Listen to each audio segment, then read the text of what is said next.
All progressive forces should support leaving the European Union. It's an anti-democratic, anti-communist, neoliberal, colonialist, imperialist, and ultimately irreformable institution.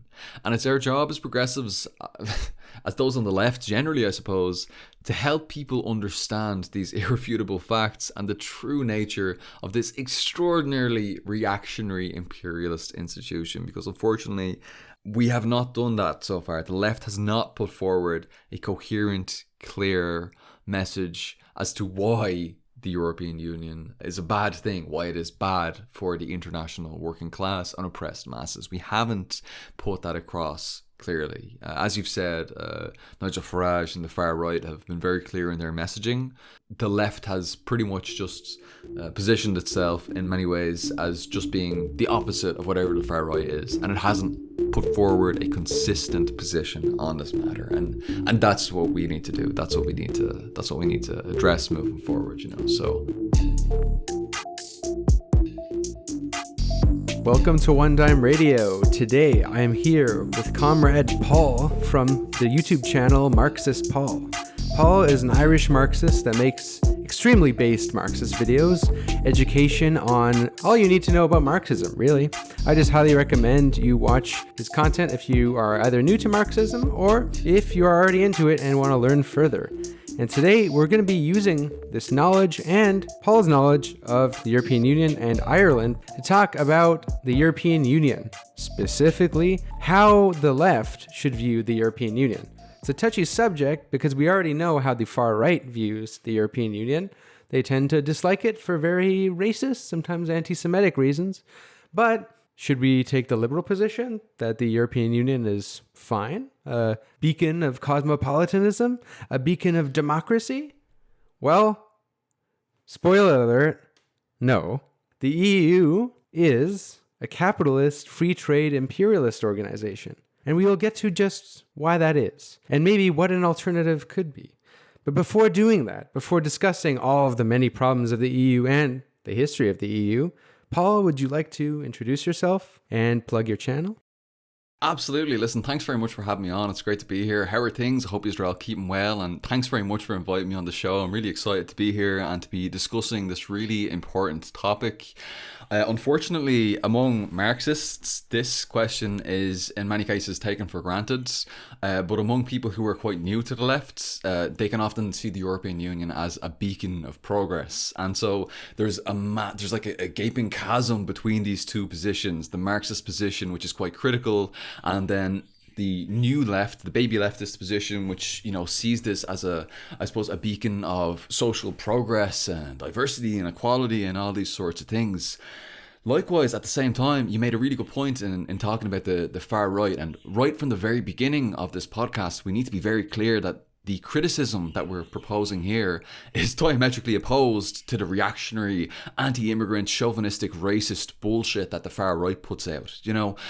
At the same time, we need to be careful that we're not defining our politics as Marxists and socialists based on whatever the opposite of the far right is. We don't define our politics based on, well, the far right says this, so we must say the opposite of this, whatever that might be. No, we as Marxists are committed to engaging in dialectical materialist and historical materialist analyses of all of these things. We're committed to engaging in the ruthless criticism of all that exists. And it's really up to us as people who are on the left to put forward a principled left-wing Marxist position on the European Union, because unfortunately that just hasn't been done. The left has been really wavering with regard to this question. They haven't put forward a really concrete position. Even if you look at things like Brexit and so on and so forth, the position of, for example, the Labour Party and so on, it was wavering. Some sections of it were very pro-Brexit and some were very against Brexit, and so... Yeah, there was the Lexit. Exactly. Lexit movement. And we'll get into that. We'll talk all about that over the course of this stream, but we're getting a little bit ahead of ourselves here. We're putting the cart before the horse. But listen, I just want to say thanks very much for having me on. It's an absolute pleasure to be here. My name's Paul Connolly. I have a channel called Marxist Paul. It does short educational videos on Marxist theory, and also, if you want more of this kind of thing, relaxing talk and having a bit of fun, but also doing a little bit of theory discussion and diving into things in a little bit more of a fleshed out way, you can check out the YouTube channel Paul Connolly. family, and hopefully you'll find it. I don't know if you're going to find it educational or entertaining or super cringe or whatever, but hopefully it'll be something that'll help pass the hours of your days at work and make all three and make life a little bit more enjoyable. Anyway, so check those out, and listen, thanks very much, One Dime, for inviting me on. It's an absolute pleasure to be here. Yeah, so it only made sense that I got you on One Dime Radio as almost a year ago now, probably 8 months or 7 months probably. I was on your stream on your channel talking about, like, what was it, accelerationism? That's right. Yeah. Something like that. Accelerationism and ideology. That was a lot of fun. Yeah. That was great. I enjoy those days of the Marxist Paul streams of all the socialist YouTubers that go on. That was a lot of fun. Well, I'm trying to kick that back off again over on the Paul Connolly channel, but it's a much smaller channel because I only got started a couple of months ago. I only started maybe 3 months ago or something like that. I tried to get it up and running again, the whole live streaming thing, because unfortunately there have been some issues in the live streaming community. Pretty much the entire thing. All of the live streamers, they're all bad, including myself. It tanks the YouTube channel. Well, like if you live stream and you like leave it on the channel, it tanks the channel's performance because it kills like your average watch time. So like it's just bad. I noticed that with a lot of creators who like it negatively impacted their channel, which is why I like started a second channel for podcasts and potentially streams also in the future. Well, I'm looking forward to that. Yeah, for sure. And yeah, I mean, amongst both of us, we were talking about like the EU, misunderstandings surrounding it, kind of just a general frustration with, on one hand, you know, a lot of the baby leftists, as you said, is really the best way to describe them, who kind of talk about the EU as like, oh, defending against, defending democracy against Russia or something. And whatever. And also, like, there's this general idea, I think, which is why a lot of people are sympathetic to the EU, is because there's this association, especially in America and like the Anglo-Saxon countries, that European countries are social democracies, basically that it's like Bernie Sanders land. It's a utopia of socialism and capitalism. Imagine. It's like there's this idea that, it's democratic socialism, right? The supposed thing that, Bernie Sanders, Jeremy Corbyn promote. There's this idea that these things are already in place in countries like Germany, France, or the UK. If you're AOC, you think socialism is when the UK. Socialism is when imperialism and colonialism. That's. There is this weird idea that Europe and Western European countries, in particular, are some sort of a democratic socialist utopia, when in reality it's more like undemocratic capitalism. But we'll get into that, specifically why that is. I think one obvious thing that anyone who knows a little political economy can see is one big problem is that the European Union countries don't have their own currency. They have to use the euro. If you understand something like modern monetary theory, you know that just dooms your economy. That's just this stupid idea in general. But why is that? We'll get into the structure of the EU. We'll notice by the end of this podcast, I hope, is there's a reason the EU is structured this way. It's for a very specific purpose. So without further ado, we might as well get straight into the founding of the EU and what its purpose was.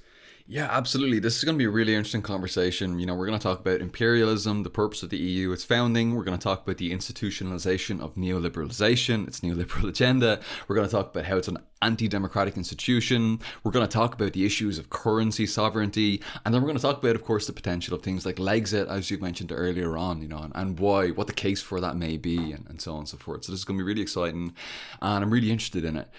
Now, when it comes to this particular conversation about looking at the founding of the EU, I'm going to be a really annoying Marxist, and I'm going to insist on a Marxist analysis of this rather than a more careful with the words, though.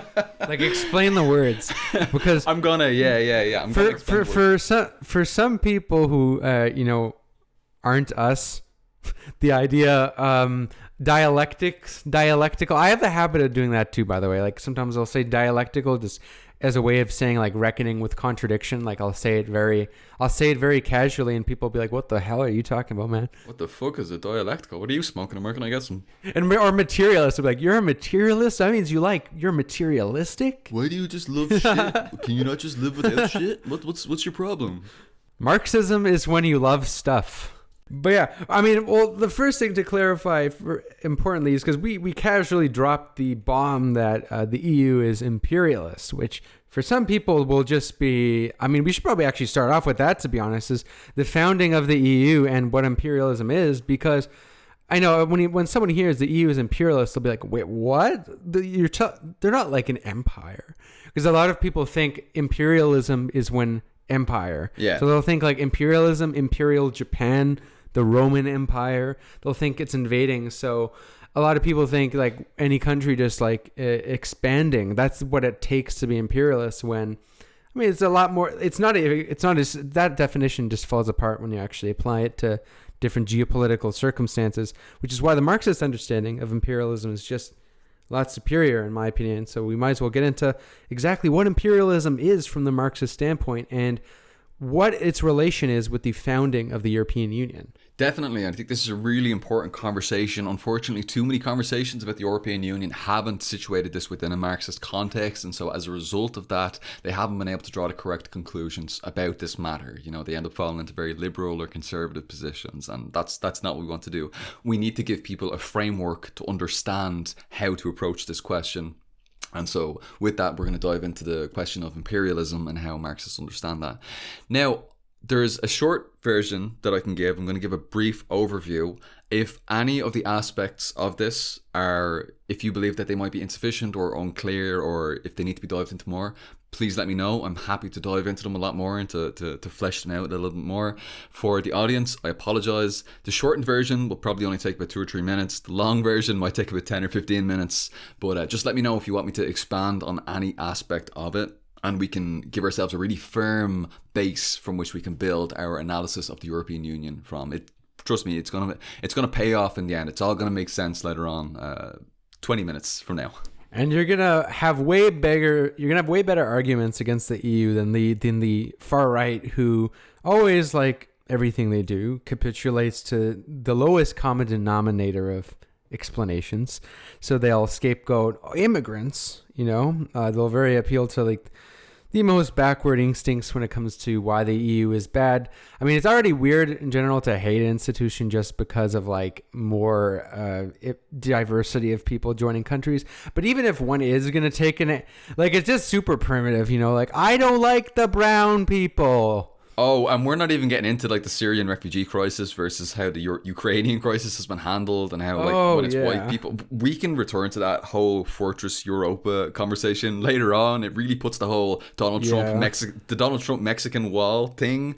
We'll get to that. It puts it to shame. It's fucking horrific, this idea of Fortress Europa and how it's this white supremacist bastion, you know. But we can return to this a little bit later. That probably Europe's just so racist, man. Like, oh, it's so fucked up. Jesus Christ, yeah. And that's against people outside of it as well, but also internal colonies as well, which is again something which we can we're gonna address this all in due course. And I just want to say though, is like, even if one is going to take a anti-immigration stance, like let's say even one's going to take that, they usually don't have an explanation, the far right don't, for why immigration even happens in the EU. Like they just think it happens. They don't even explain why it happens, and thus their solutions just end up being basically like violence. Also, you know, there is an argument to say like immigration, there's some bad things about immigration. Like, we're not here saying like all immigration's good, but it's not from like a racist standpoint. It's because like when you have people leave their countries, it's a brain drain on their own people, like on their own countries. So when you have people flee countries, usually due to impoverishment, you know, structurally, you know, enforced by imperialism, which we'll get to. Basically, you have a system where like you have depopulation. So you look at a country like Bulgaria, the fastest shrinking country in the world. You know, like people are like leaving the country en masse, and you have this is just not good for any country.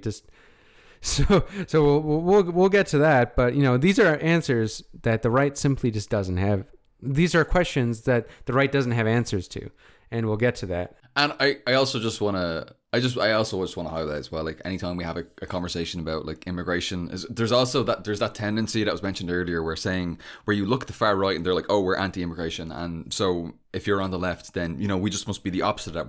We're pro-immigration. And it's like, well, no, there's more nuanced understanding. It's like, what's causing immigration? Karl Marx addressed this, of course, in like the 1870s when he saw what had happened with the Irish famine. As a result of the Irish famine, 1 million people were displaced. They were dispersed all over the world. They came into England. They were competing with the factory workers, and this drove wages down. And so, but his response was not to take the far right response of saying, oh, fuck these immigrants. These immigrants need to get out of here. They took our jobs, or some bullshit like that. No, his response was to support the revolutionary movements abroad. His response was to support the revolutionary movement in Ireland, to combat this, to really get to the root cause of the problem, which was, of course, imperialism. Imperialism, which had caused this genocidal famine in the mid 1800s in Ireland. The Great Famine that we talk about here. So, but we can talk about that. In any case, capitalism doesn't create any famines. What are you talking about? Only communism creates famines. Actually, I don't even think it's only communism. I think it's Stalin. Just Stalin alone, single-handedly eats all the grain and famine. Stalin created the potato famine. Actually, he just before he was born. He just fucking inhaled all of our potatoes. That motherfucker. It's not like India created more famines single-handedly in India than pretty much any socialist country in history. But aside from that, let's get to imperialism. Yeah, let's get back on track. Let's get into imperialism, because this is all related. Trust me, listener, viewer, wherever you might be consuming this podcast, this will pay off later on. You will gain dividends from this at a later stage. Imperialism. Okay. It's impossible to fully understand the European Union from the left-wing perspective without an understanding of the Marxist theory of capitalist imperialism, okay? And I'm very clear about those terms, capitalist imperialism, because imperialism did exist all throughout history. I mean, you can go back, of course, to the Roman Empire. You can go through feudalism, to slave society, and so on and so forth. And even things like colonialism and stuff, there were elements of that historically. We're talking about capitalist imperialism today. Okay, but first we need to make sure we're on the same page and we're using the same terminology. So let's do a very brief overview of what capitalist imperialism is exactly.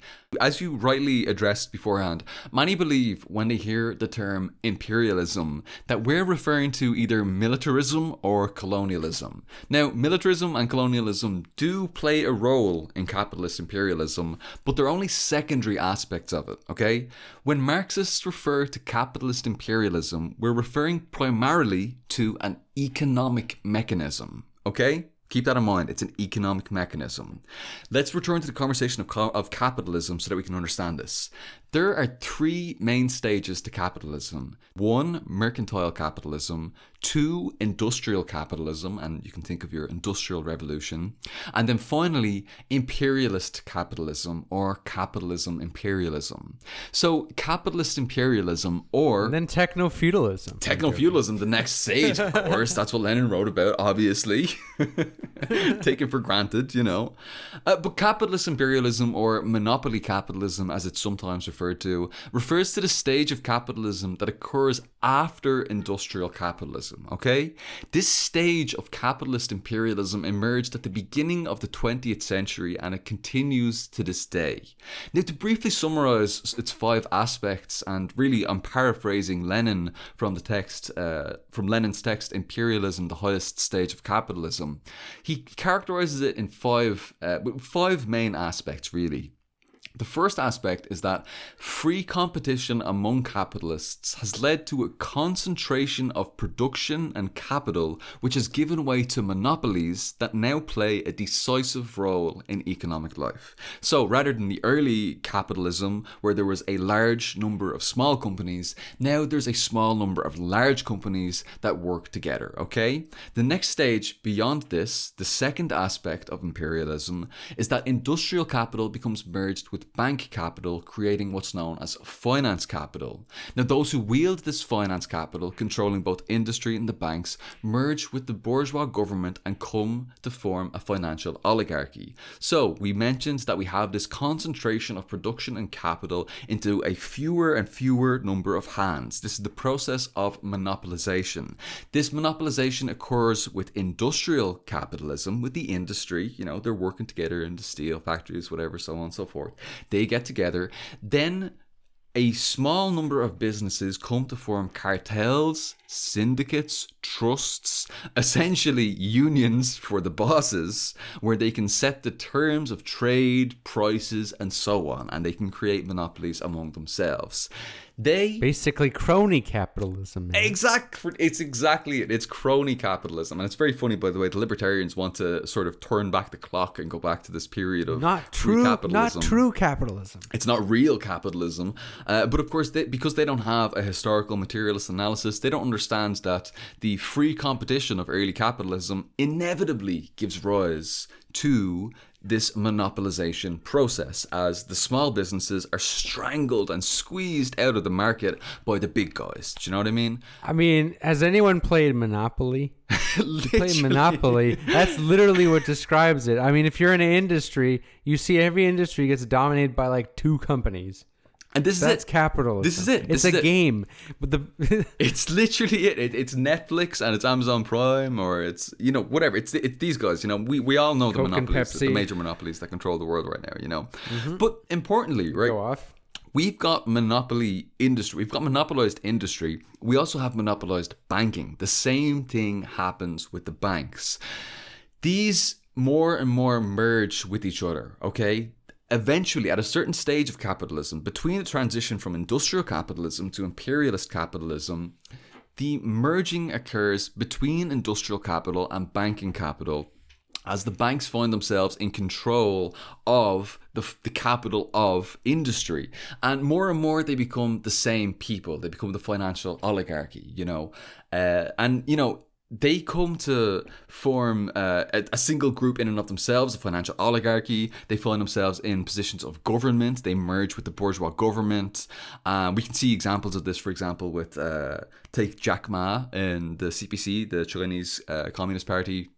And he is, of course, this financial oligarch. He is a monopoly capitalist. Alibaba has been prosecuted, in fact, for its monopolization of industry. And he's this private monopoly capitalist. He's fighting for reforms, and of course he has a seat in the Communist Party of China. So in the government, that's sort of at the head of this state apparatus in China. So you can see this process at play at the moment in China, and it's quite interesting to view. Oh no! There's a whole conversation about China there, which you're gonna anger the our pro CPC current CPC friends. Please don't take your anger out on one dime. If you want to take your anger out on anyone, please take your anger out on me. You can talk to me on Twitter. You can join my Discord. We can talk. We can hash it out, because I used to be very pro China, and we can hash it out.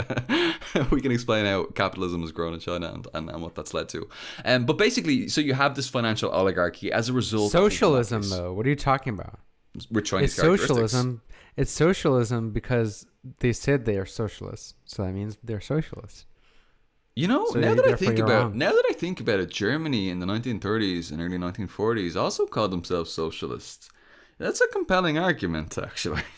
It's true. What about Burma? I'm pretty sure they're communist Burma. I'm pretty sure they've achieved higher stage full communism, for being real. Okay, so let's get back on track. We've been talking about how we have monopolies. Okay, they come together, they merge with the banks, they merge with the government, and they form a financial oligarchy. And they have these oligopolies where a very small number of people are in control of everything. They have this finance capital, which again is the merged form of industrial capital and banking capital, and they export this around the world. Okay, this is very important.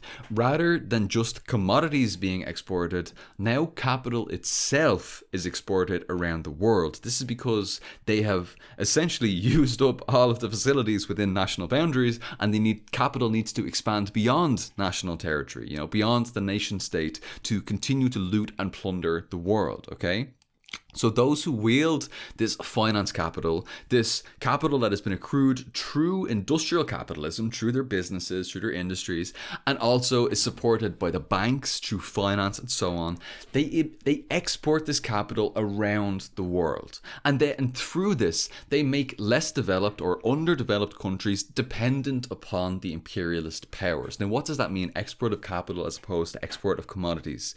We can think of foreign direct investment as a really good example of this, outward foreign direct investment in particular.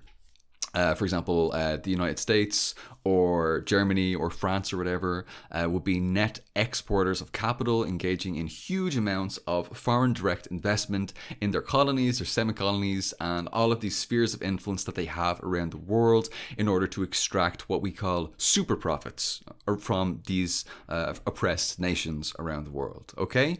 So this is the system that they have developed.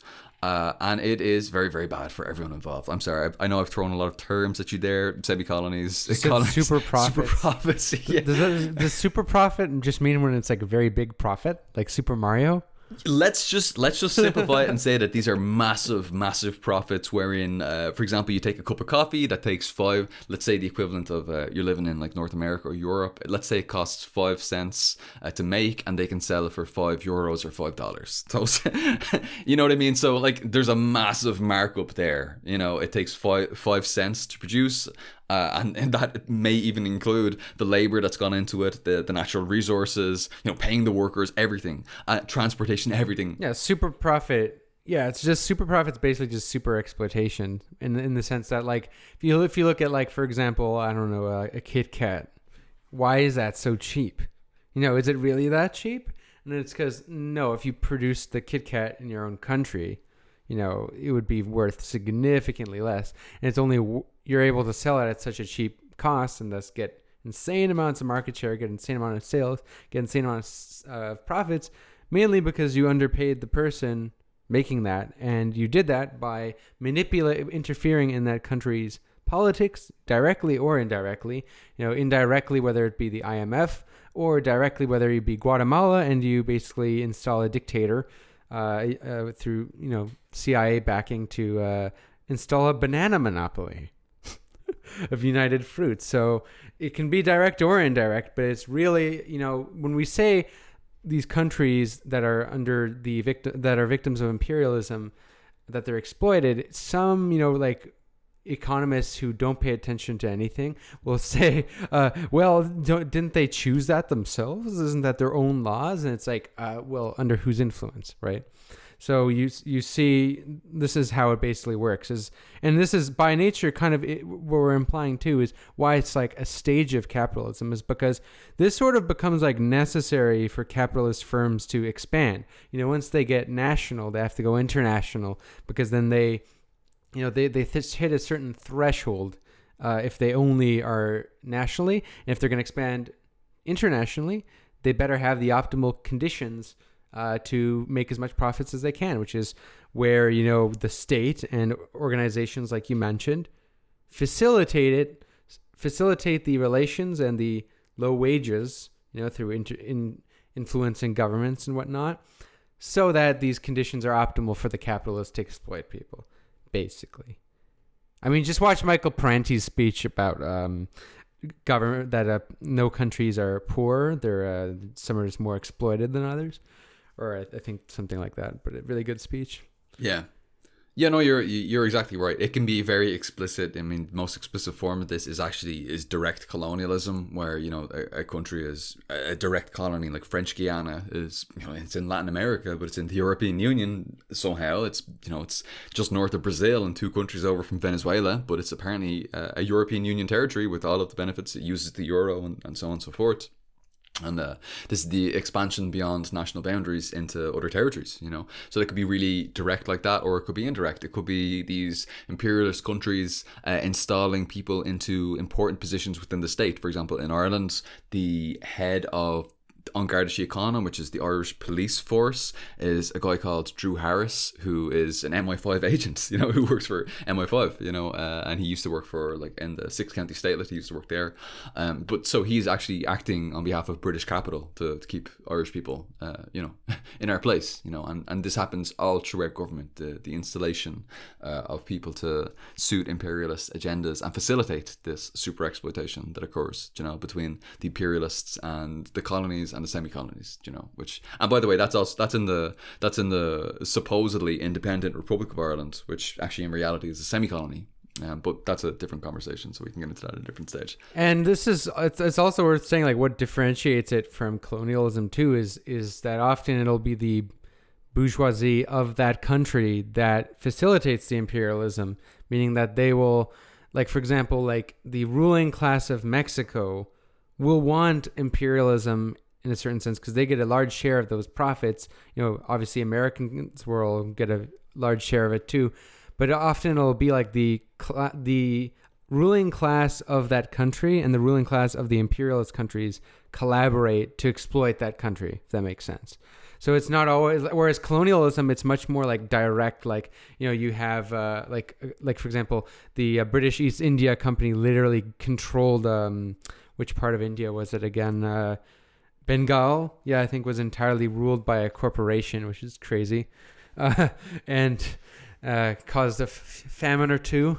But yeah, and I mean, yeah, so like this is the thing is, it's not always obvious because, like, I would say the best example, you know, France still has its colonies, and whereas you can look at America. A lot of Americans like to claim that you know, like, we don't have colonies, we're not like France and Britain, but you know, they're the biggest imperialist power. If you look at Latin America, whenever a Latin American government or whenever Latin American people elect a government that defies U.S. interests, you know, you see they get Salvador Allende. They get you see there's people who know about this. Just read The Open Veins of Latin America by Eduardo Galeano.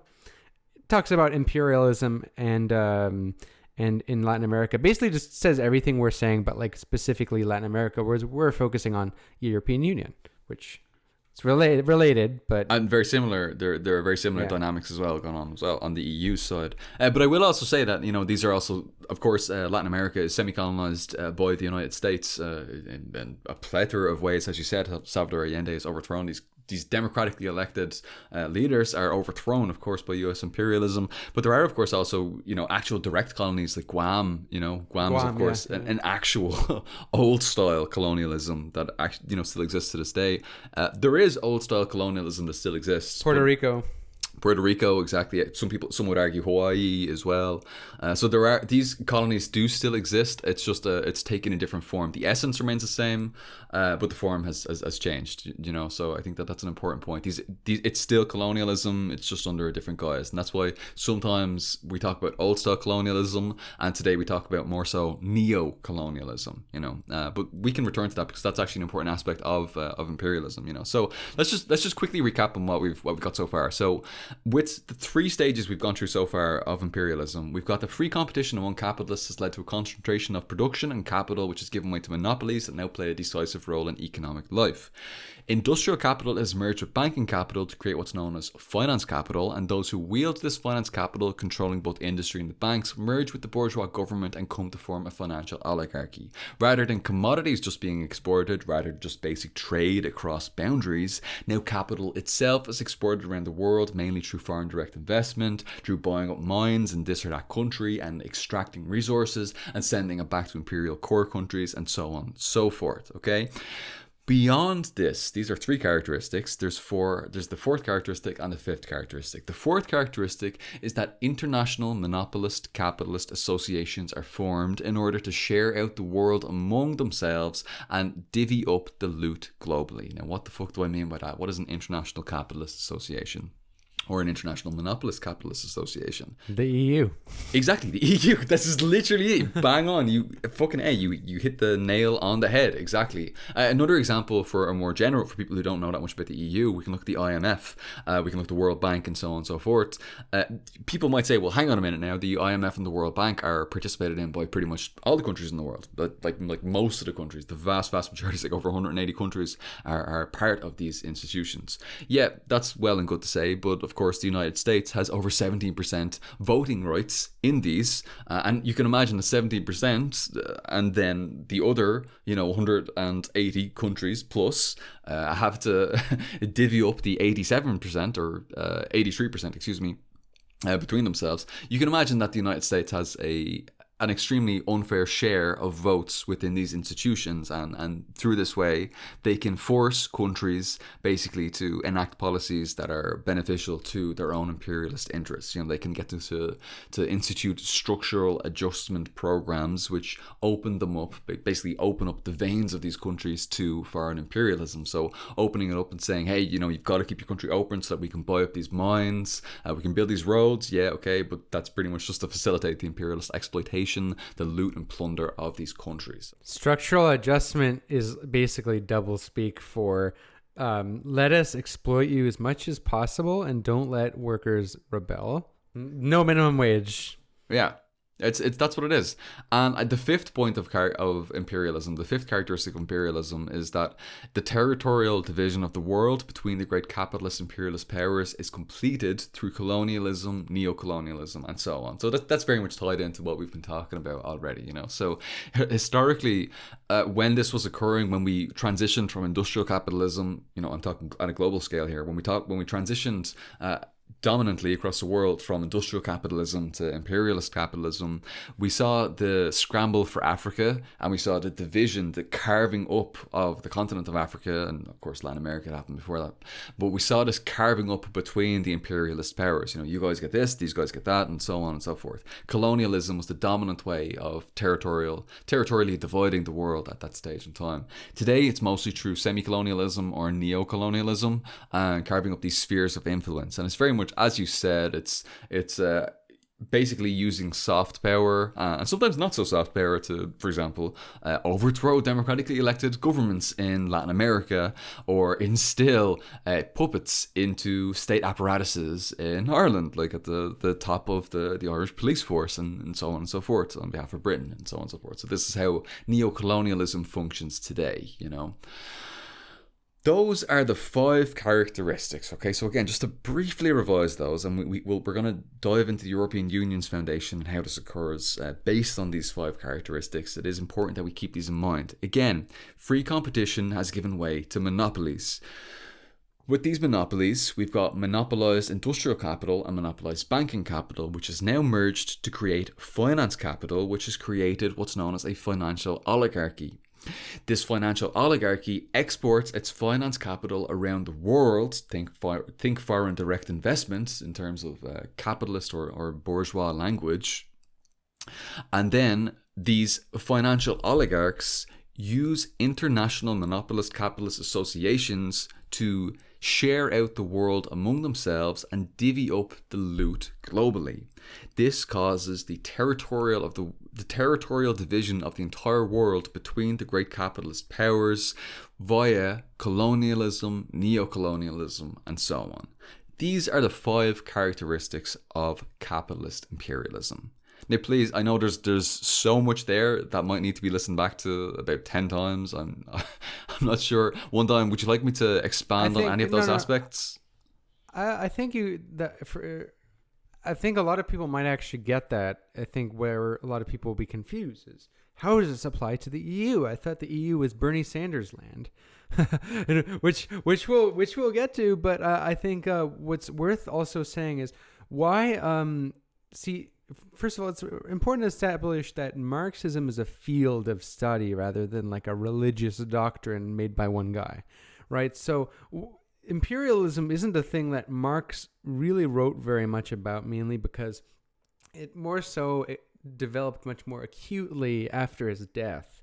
So it was Lenin expanding using the Marxist dialectical method, historical materialism, more specifically in this instance, of really applying Marxism on an international scale. And this is where I think Lenin makes probably arguably the biggest contribution to Marxism, in the sense that he shows how actually this idea that capitalism is always a progressive force, which, believe it or not, Marx and Engels were very, actually, I would say, over-enthusiastic about the power of capitalism and its development. Because, Marx and Engels, they're talking about how capitalism is necessary before socialism, which, has some truth to it. But there's this idea that capitalism will always develop the productive forces, which will pave the way for socialism. But, and this is why Marx and Engels, they thought the colonization of India was progressive, believe it or not. In their earlier work, they thought that England was bringing capitalism and the productive forces to England. They did to England, but not to India. And turns out that was obviously not true, because India actually went from having one of the largest shares of the global economy to a significantly lower amount. Like, they actually underdeveloped England significantly, because England was being ruled for the benefit of Britain, not for the benefit of India. And Lenin really is one of the first to really analyze this phenomenon and show how actually capitalism is productive and progressive in certain senses for some countries, but for a lot of countries it actually is almost the opposite. It regresses their development. It underdevelops them. And this is really important, because you're not going to get this only from reading Marx, but you will get it from reading Lenin and also many Marxists who came after Lenin. Probably I would recommend Samir Amin is like a very good Marxist theorist when it comes to imperialism and the third world and stuff like that. But yeah, probably the question though ringing in people's heads is, well, but European Union, I thought that's more like the, how would that be? They might think the European Union is just like an alliance, like NATO or something, which itself is kind of imperialist. But problem, yeah. But that's not in the minds of the new leftists, or even Marxists. Honestly, maybe like there's some a lot of socialist parties in Europe actually that support the EU, whether that's out of fear or out of stupidity. But yeah, we'll get straight into that now, about the founding of the EU and its purpose and how it ties into all of what we just said. Yeah, it's a really important question. I will also say, though, just to give a little bit of credit to Marx, at the end of his life, from the 1870s onwards, Marx realized that colonialism was not a progressive force at all. And so some of the young Marx stuff that you would have heard about this progressive colonialism. Well, even Engels, like I'm thinking principles of communism, because he says that about India in progressive principles of communism. Yeah.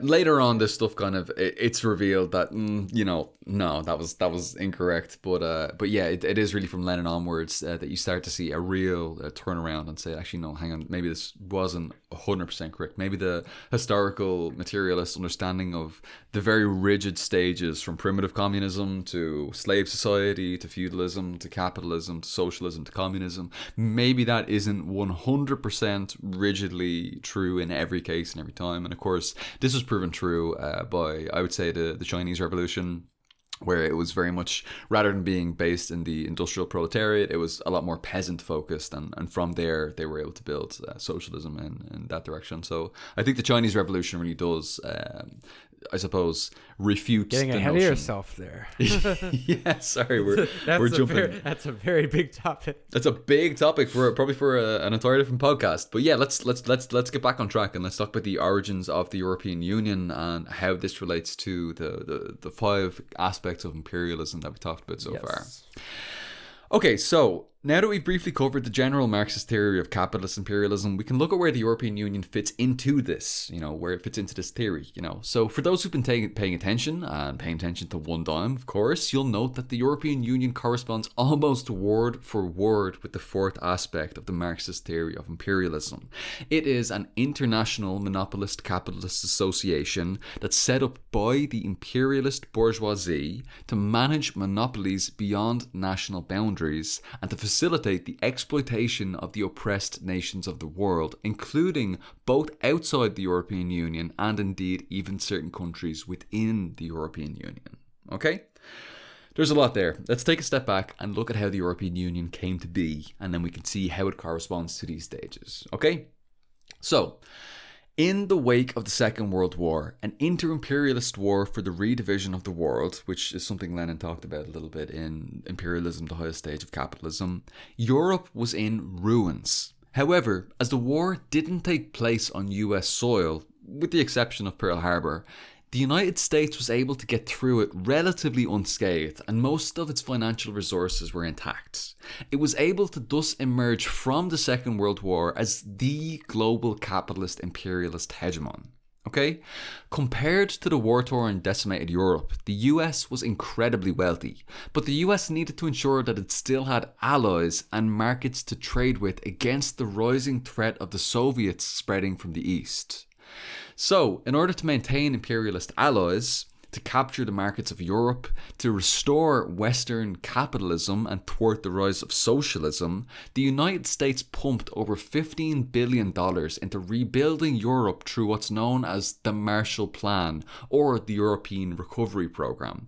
Now, with inflation, importantly, that $15 billion will be roughly equivalent to $120 billion today. Okay, so this would essentially create an anti-Soviet or anti-communist capitalist bloc in Western and Southern Europe.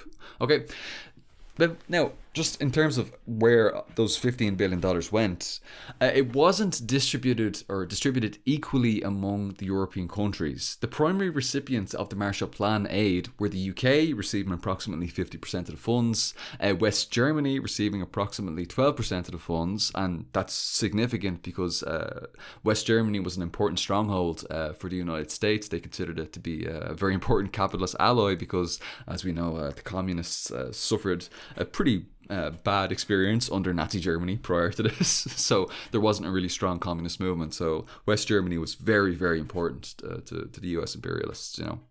So it shouldn't be a surprise that they were one of the main recipients of the Marshall Plan aid. And of course France as well, which received approximately 8% of the funds. So these three powers, the UK, France and Germany, received approximately 70% of the support from the Marshall Plan aid, with 30% being dished out among the remaining recipient countries. Now keep this in mind because today the European Union is led by the alliance of two massive capitalist imperialist powers, France and Germany, with the UK formerly being a major imperialist ally until it left the EU in 2020. When we consider the main benefactors of the Marshall Plan, we can see that it's no accident that France and Germany have emerged today as the main imperialist powers in the European Union. Okay? So people wonder why France and Germany are where they are today. It's no surprise when you look at the Marshall Plan and how the distribution of funds occurred there. And also, importantly, that the EU is essentially a US imperialist backed, union. Actually, I should interject there because maybe at that point, but right now I would argue that the EU has very different interests than the US, even though they're both capitalist, imperialist interests. They're their own imperialist power that actually is sometimes at odds with America. Like, for example, like the question of whether the US wanted, like the US, for example, wanted to alienate Iran completely from the rest of the world, whereas the imperialists in Europe wanted to trade with Iran, right? So there was there's these conflicts here and there. There's conflicts about Russia, obviously. Like prior to recently, they were buying insane amounts of gas from Russia, which the United States didn't want to happen. They're at as we saw with World War I, right? Capitalist imperialist powers don't always. I mean, I know you know this, but it's for the audience.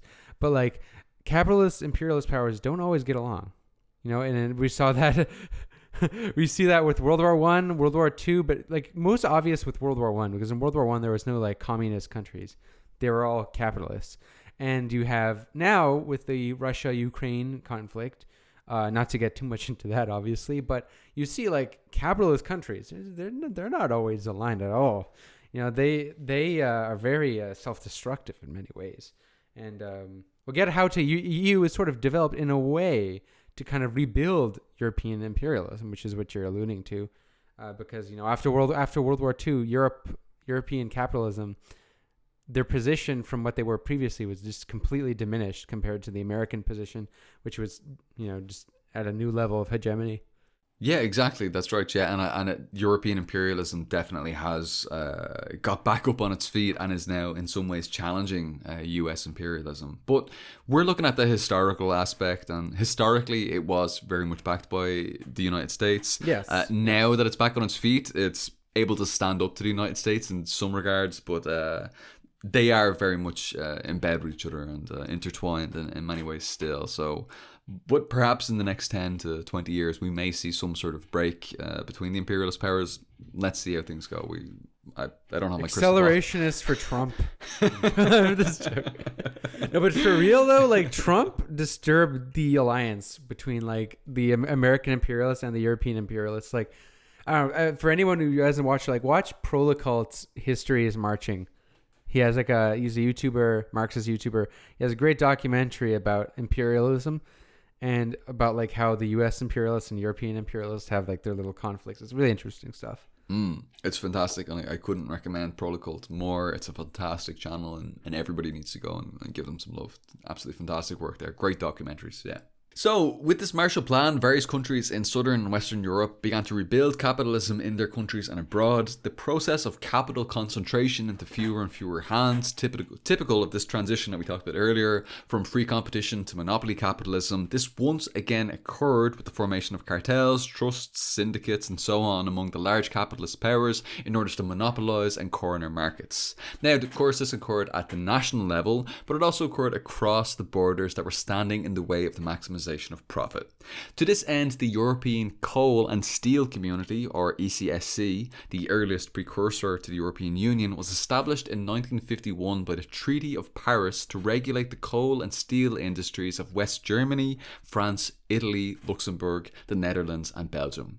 The ECSC was created by the capitalists who ruled these industries in collusion with their various capitalist nation states rather than being created by the workers. So, from the very roots of this European project, its basis was International Monopolist Capitalist Association. It was never ever a proletarian internationalist project, but a project by and for the re-emerging imperialist bourgeoisie post-Second World War. Okay? A US-backed project for the restoration of Western capitalism against the threat of socialism from the East. I really want to underscore it and highlight that. That's really, really important. It was never conceived it's basically of. The capitalist Soviet Union. Exactly, yeah. It was never conceived of as like this democratic socialist thing, never at all. In fact, well, here's where I'll interject though. It's because while that very much structurally was the purpose of the EU in terms of like what the incentives going into it and what it ended up becoming, and largely what the financial incentives in building it were. That wasn't always like the political rhetoric surrounding it, because like all capitalist projects, they always justify their imperialist projects through like doublespeak, right? They'll justify it through, we want democratic cooperation or globalism, which back then was actually a very enticing term, because like now we associate globalism with like capitalist globalism, so it's like, right? But I can see why even leftists would fall for this, because, like as leftists, you like globalism is great. Like it sounds like a cool idea. Why don't like countries get along? Why don't we like it's like in theory, it's great. Right.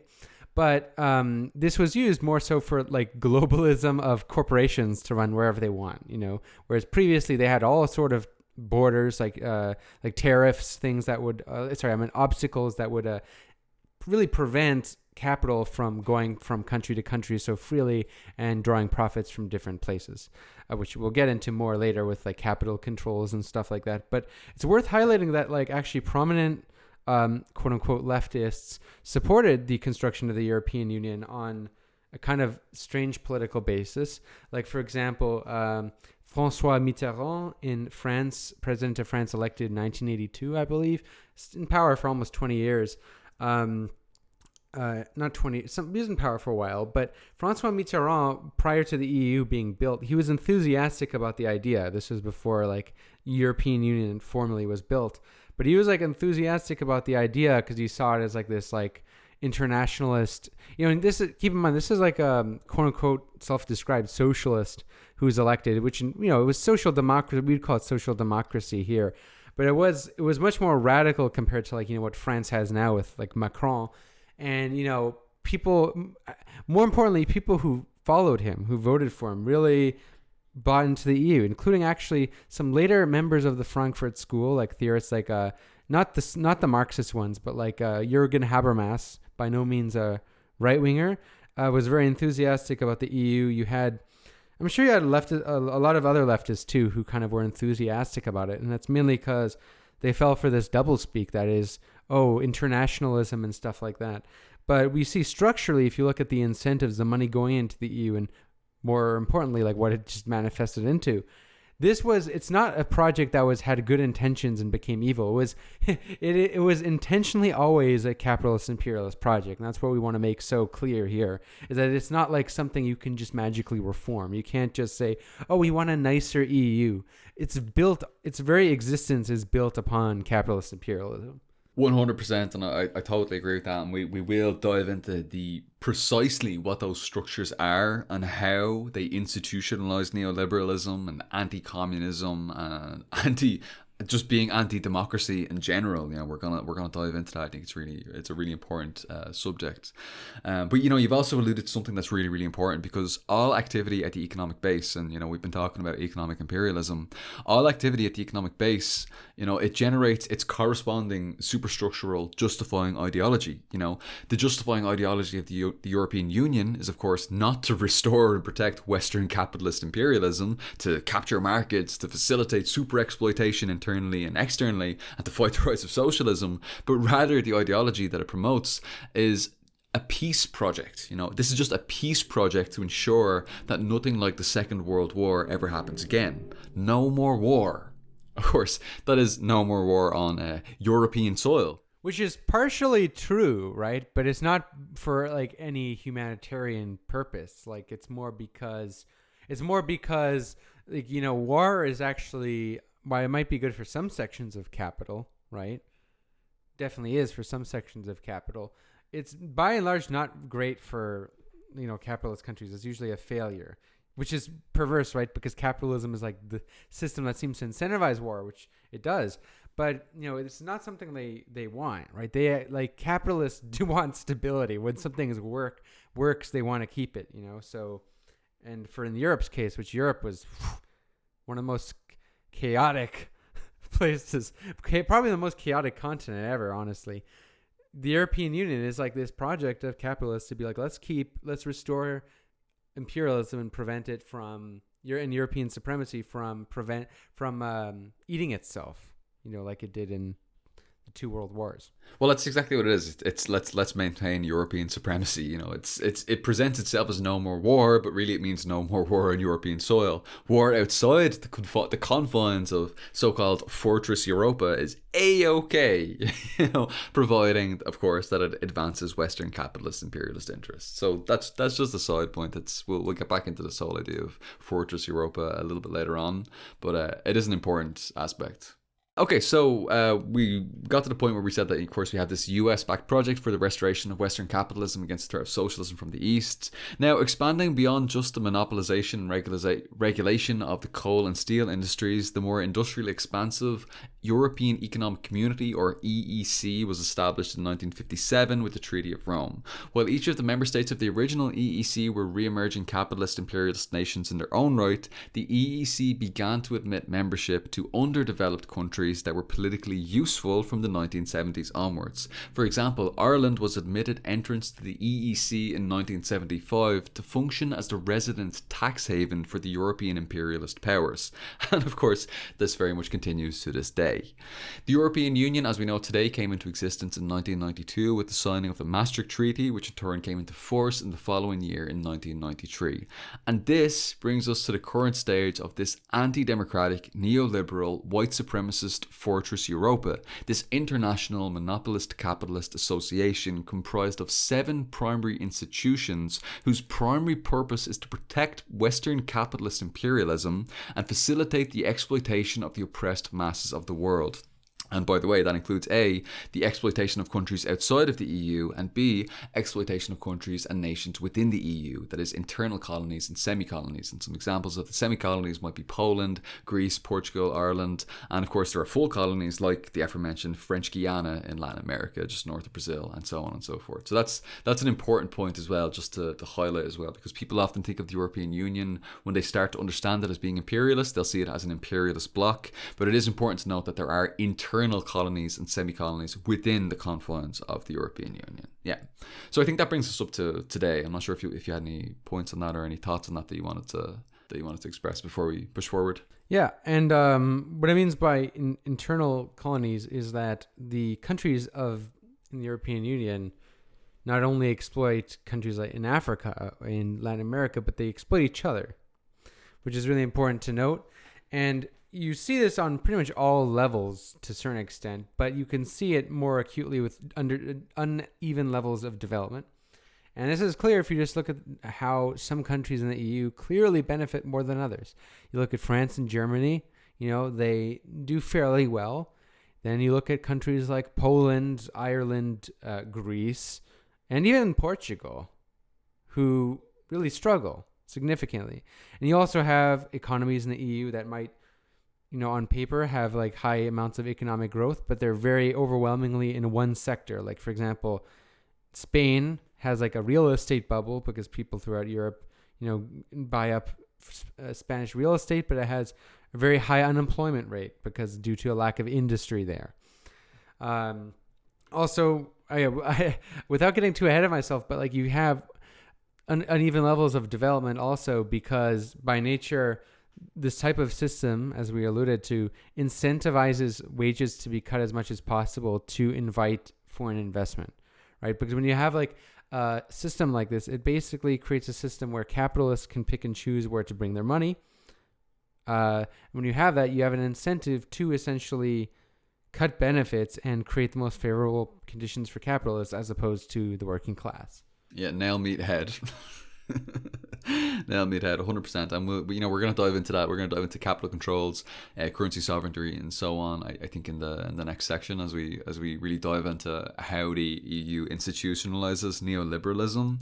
I'm not sure. Do you want to push forward with that whole section of institutionalized neoliberalism? Are you good to jump into that? Or? I would say for those who don't know what neoliberalism is, check out my podcast with John the Duncan on neoliberalism. We go over it like super extensively, and even in Europe too, with its manifestations. So I think that should be fine but like how institutionalized neoliberalism is important because, as to briefly summarize, neoliberalism is essentially a form of state capitalism whereby, these quote unquote free market policies and deregulation it's not a laissez-faire approach as opposed to previous free market capitalism.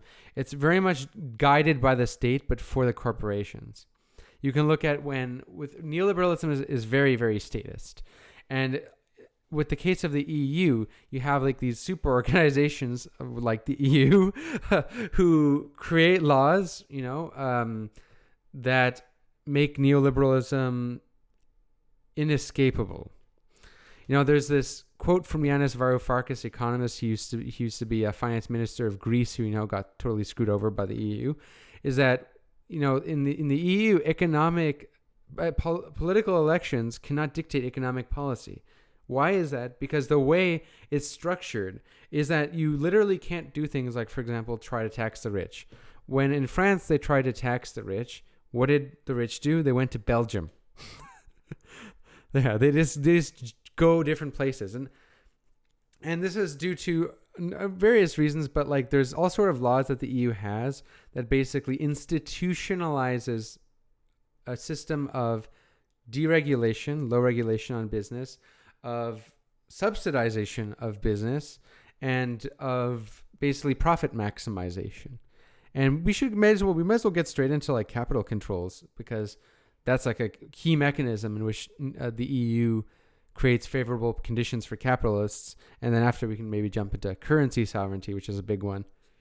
Yeah, so there's a couple of subcategories within this that I want to talk about, and capital controls is one, currency sovereignties is another. I want to talk about how the EU is inherently anti-democratic. I want to talk about the four freedoms of the European Union. Well, let's do capital controls, because that's just to clear up what it means by like capitalists moving from one place to the other. Because this is like this is like a real problem, because you cannot discipline the bourgeoisie even at a social democratic level. You know, like you can't even use social democratic reformist policies to, I don't know, like tax the rich or impose regulations on them, or even, you know, it's really hard to discipline the bourgeoisie even from a reformist standpoint with this system, because with capital controls they're able to simply switch to another country. If you want to get an example of capital controls and how kind of Ireland in many ways is like the pinnacle of like tax havens, where companies like Bermuda and I mean, through like the double Irish to the Dutch sandwich, the single malt, it's up there. I mean, countless billions have been extracted through Ireland. I mean, there's, you know, you can actually go into Dublin city centre and you can go to the what's called the IFSC, the Irish Financial Services Centre, and it's just like office blocks of empty buildings, and the buildings just, there'll be like one office that is apparently you know, where this company from like the United States or from around the world or wherever it might be is supposedly set up, and then supposedly it is also controlled from Bermuda. So because it's set up in Ireland and controlled in Bermuda, apparently according to the tax sheets, through this tax loophole, this tax evasion loophole called the double Irish, they don't need to pay taxes in either territory, you know, because in Ireland it's said, well, it's controlled from Bermuda, and in Bermuda they're like, well, the business is created in Ireland, so okay, so, you know, you'll be taxed in Ireland. In practice it's taxed in neither countries. So basically they can get away with paying absolutely no corporate tax. So even though the corporate tax in Ireland is increasing, I mean, it started out pretty low. Historically, it was only like around like 12%, but now it's increasing in line with other European countries.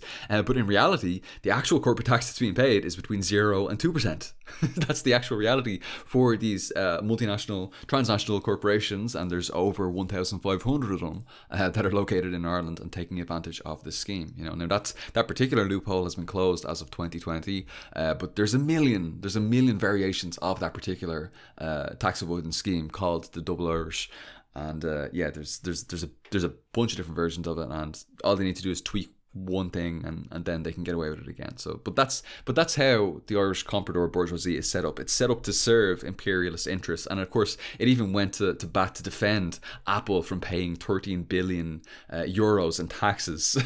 You know, it actually goes to bat against the European courts. Interestingly, I heard about that. The European Court of Justice, just to defend the imperialism, you know, just to act as like the tentacles of imperialism in Ireland and across the European Union. So that's how the Irish state is set up. You know, it's set up ultimately to be the servant of imperialism. It's not an imperialist state in and of itself, it's a servant of imperialism, which I think is an important distinction. You know what I mean?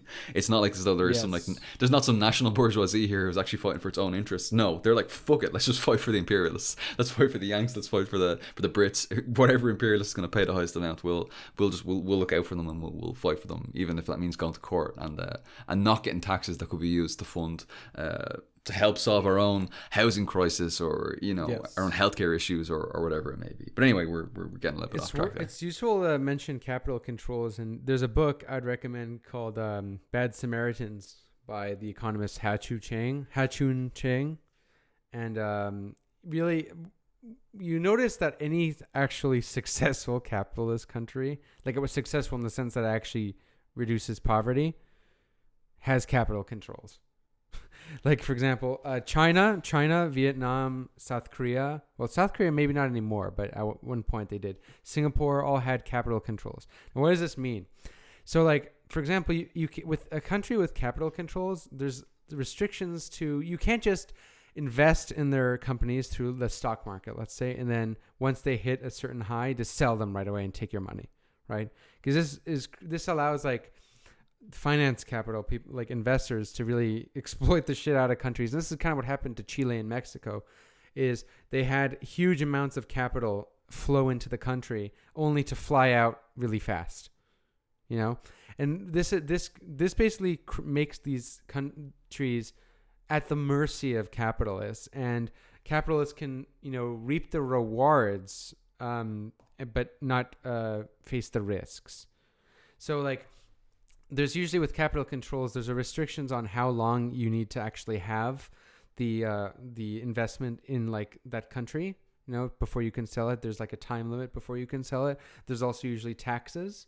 There's all sort of restrictions as to like where you can invest, how much you can invest. This is super important because if you actually want to use like capitalism strategically for development, like as a way to participate in a world economy, which, some countries have done successfully, right, compared to other countries like, China, Japan, Singapore, and South Korea are like the tiger economies, have sort of benefited from foreign investment, but that's because they were super stringent in how they regulated that foreign investment and made sure that it benefited and went to the development of its industry, as opposed to merely flowing in, all the speculative finance capital flowing in only to fly out really fast, which is what happened under Chile when Pinochet came to power, and after like the mass killings and stuff, there was like a capitalist stability. There was huge amounts of foreign investment going into Chile, and then capitalist economists like to say, "Oh, Chile was an economic success," but they never look at like the 90s, whereas like the capital flew out, and then like Chile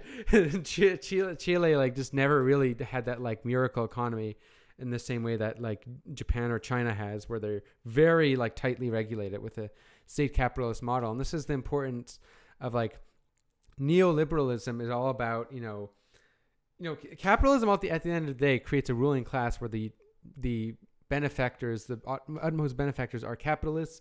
But neoliberalism is, I would like to look at it as the capitalists almost like rule the state indirectly. Sometimes directly if it's like America, right? Straight up like bribe all the candidates. But it's the capital, like the state is not ruled for like a public purpose, where there's like the nation state comes first and capital comes after. Neoliberalism, it's like nation state's almost non-existent, really. And removing capital controls, which the European, does. They don't have like they create an environment where pretty much, let's say I invest my capital in France. If the government introduces laws that I don't like, I can just sell it, go to Belgium. Whereas if you had capital and controls, you might face huge taxes, or you might not even be able to do that. You might have to wait a certain amount of time.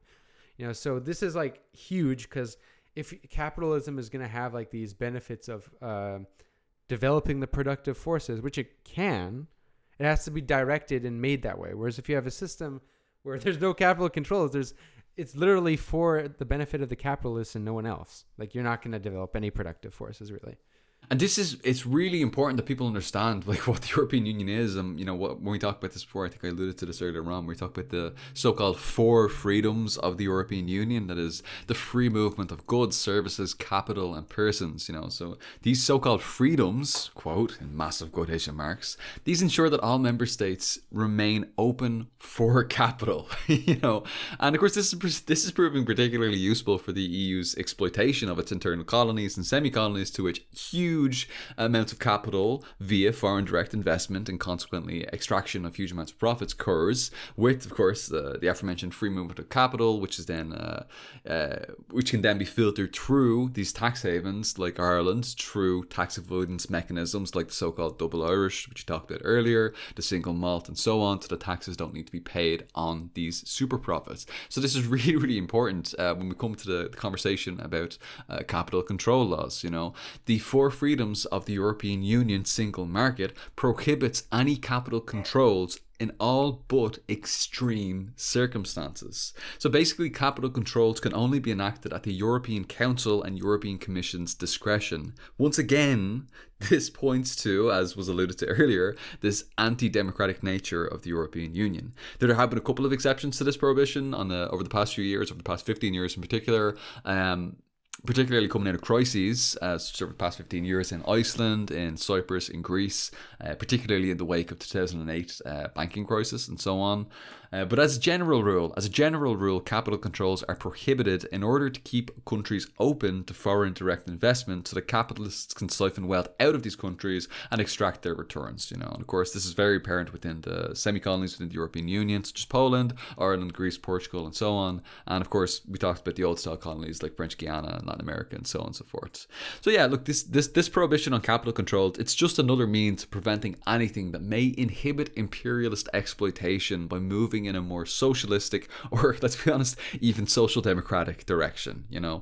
We can't do socialism under these conditions, especially when this is enshrined in EU law. Most definitely not. You can't even do social democracy. No, not a chance. This is worth saying now. We might as well say it is like you've had countless. So there's a sort of meme in Europe that the socialist parties are social democratic parties. The social democratic parties are the neoliberal parties with like a nicer face, and communist parties are like the only socialist parties. And even then, sometimes some of the communist parties are like kind of reformist. So Euro communist parties, we call them. Well, there's some that are legit, right? But like there's it's mixed. But like usually like the communist parties are the only ones who like care about like socializing the means of production. Whereas you have the socialist parties are more like, maybe like some level of nationalization or more benefits for workers, higher wages, etc. And you've had many cases where socialists were elected to office in Europe. Like, for example, I can think of right now, Spain has a socialist government. Portugal has a socialist government. But like, do they have socialism? Absolutely not. I would argue that they barely even have social democracy. I would argue that they just have neoliberalism in those countries. Yeah, basically. It's nicer neoliberalism, right? We got to be careful because there's levels of neoliberalism. Not all neoliberalism is Thatcherism. Yeah, right? it's not all Peter which is like Chile. Yeah, so there's levels to it, but like at the end of the day, you notice with these socialist parties, they never really crack down on the ruling class at all. Because you can't if you're in the European Union. If you do in the European Union, you'll have something called capital flight, right? Which is, this is the thing bourgeois economists like to always say, why you shouldn't tax the rich, why you shouldn't nationalize, why you shouldn't regulate, because capitalists will leave the country and your industry will suffer. And that's true. If you let them, right? You can just not let them do it, right? But that requires, socialist authoritarianism. Right, totalitarian Stalinism. Yeah, 300 gazillion. The EU, iPhone for Venezuela. Venezuela let that happen. Like Venezuela kind of let capital flight happen to a certain extent. Like, and didn't respond to it till it's too late. But yeah, in European Union, it doesn't just it's structurally created so that capitalists can leave whatever they want. So this pretty much makes it impossible to establish even a sort of social democracy. So when you see socialist parties in Europe, some people get all excited and be like, oh, yay, unless they oppose the EU, they're not that serious. You have Eurosceptics out there. Like there's, for example, in the French election right now, who ran Mélenchon is his last name, Democratic Socialist candidate. He's like a Eurosceptic, but he's not entirely opposed to the EU, which is, still, I'm really skeptical as to how much gains can even be made with that sort of approach. I think really, as long as the EU is not like unless the EU isn't transformed to like a union of socialist republics, like I don't see how it really socialism or even radical social democracy, to be honest, can be established. Now I mentioned this is a little segue, right? I mentioned taxing the rich. People have seen my videos on taxing the rich. You'll know that taxing the rich isn't actually necessary, for funding government spending, but it is in the European Union. Why is that? Because the European Union has no currency sovereignty in it. Why? Because the European Central Bank prints the euro. And all the countries in the European Union, with I think an exception, like Norway for some reason, doesn't use the euro. The UK historically. And the UK is not even in the euro anymore. They were like, fuck it, we're out.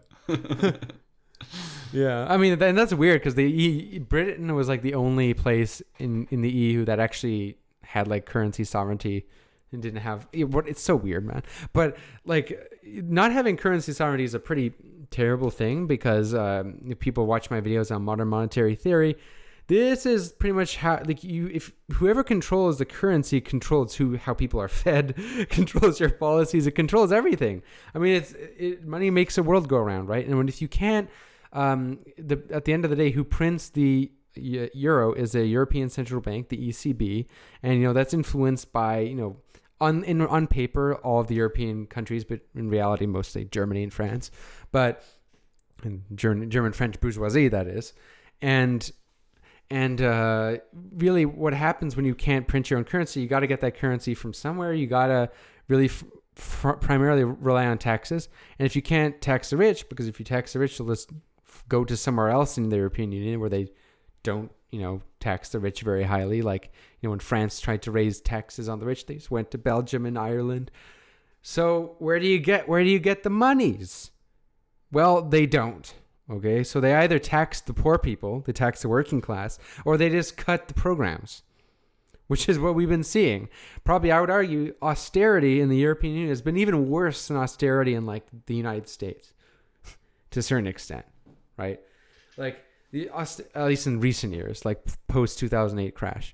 Yeah, it's been horrific. And that's because it's baked into the system. If you have a system where ultimately who decides how much more currency is made is decided by, like, an undemocratic body like the European Central Bank, I mean, countries that are struggling are basically forced into austerity, So when it comes to this conversation with regard to sovereignty, I mean, Wynne Godley wrote in 1992 that the power to issue its own money, to make drafts on its own central bank, is the main thing which defines national independence. So adopting the euro, member states, they've given away a portion of our national independence by doing this, With regard to currency sovereignty, sometimes people draw this analogy between, for example, to use, let's say, a bourgeois circumstance, this analogy between owning your own home versus renting a home. If you own the home, you have full control over everything, and that includes its problems, by the way. But you can alter it, and you can renovate the house as much as you want. If there's a leaky roof, you can sort it out. You don't have to call up your landlord and try to get them sorted out. You can do that. So everything ultimately falls to you. If you're renting, on the other hand, the landlord is ultimately the one who's in charge. They choose when you get your hot water. Repairs of facilities are almost entirely done at their discretion, and so on and so forth. And ultimately, you've got very little choice in the matter. So likewise, having your own currency gives you far more control of your own economy and having control of your own country's monetary policy. And, you can take measures to, for example, fight inflation. You can print more or less money. You can purchase and repay bonds in your own currency. You can set interest rates and so on and so forth.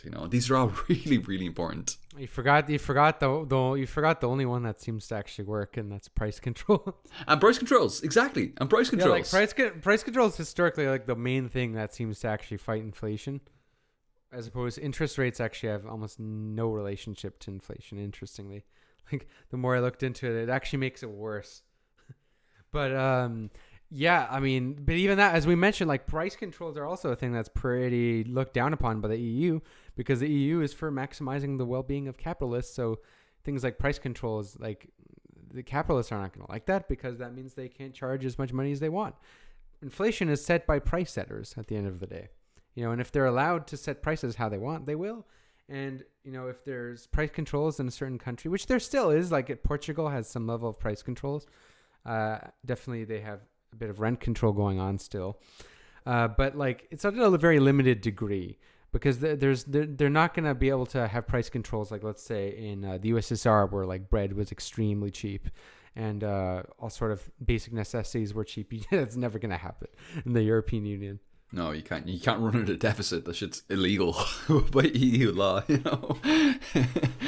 Yeah, I'd like to talk a little bit more about this, about particular more forms of basically what we call a neoliberal agenda within the EU that really sets all countries that are members on not necessarily directly going, from social democracy into neoliberalism necessarily, but certainly in a neoliberal direction. The guiding principles of the EU are that, in their own words, its member states must conduct economic policy in accordance with the principle of an open market economy with free competition, and to comply with the guiding principles of stable prices, sound public finances, and monetary conditions, and a sustainable balance of payments. Okay?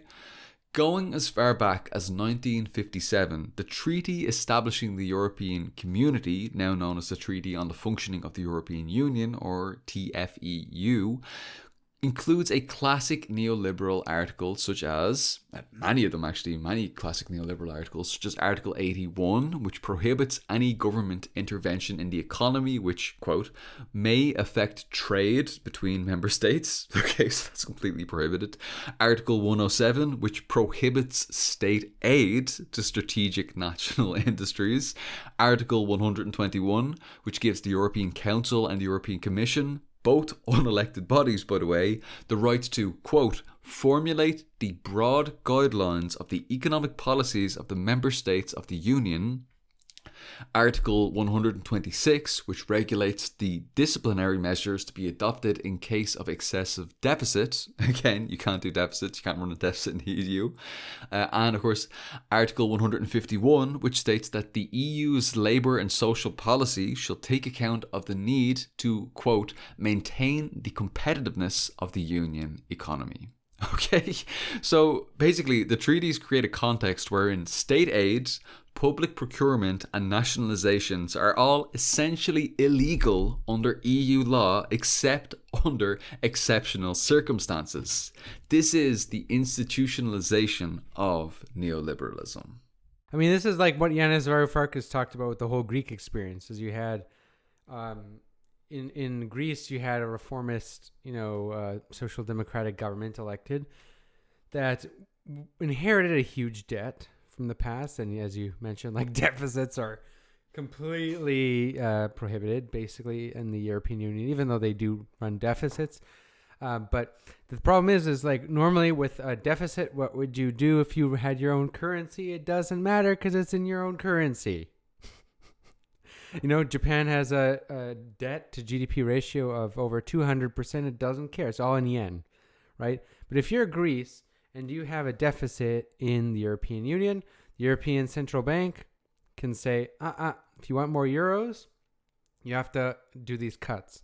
Now, Greece was in a position where it could have either possibly left the EU, which, Yanis Varoufakis talked about was actually an option, but like, people were very skeptical because it could have created like a lot of economic, like they could have imposed a blockade possibly, there's all of these possibilities and risks that came with it. So ultimately they capitulated and he resigned because he hated the government who basically capitulated to the EU. And what did they do? They fired a huge portion of their government employees to, reduce the deficit. They raised taxes on the poor.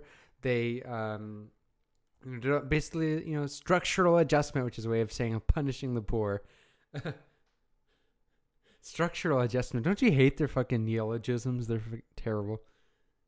But you see how important currency sovereignty is, because it's basically like a leash. This is why anyone who the thing is, a lot of people who don't understand how modern money works, they think like everybody is in the EU, if that makes sense. Like they think countries like the United States or Canada or Australia can like run out of money, or if they have a deficit that bondholders can hold them hostage, which is not true because bonds don't actually fund spending.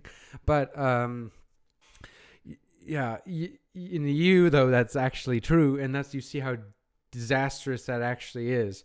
And I don't know why anyone would don't even get me started. I was about to bring up like gold standard and stuff like that, but like I'm not. Sometimes people are so stupid economically, dude. Not even just like libertarians, but like older Marxists, man. Like Trotsky believed in a gold standard. Jesus fucking Christ. Like Trotsky is actually the worst, like in terms of like these weird economic ideas. Don't even get me started. But we can see how very, very much like it's kind of inescapable. And once you realize this, you realize that there's no reforming of this system unless you completely change it. Like unless it was like reform to Trojan horse like a revolution to change the whole system, because you can't. It's not like something you can merely tweak and have outcomes.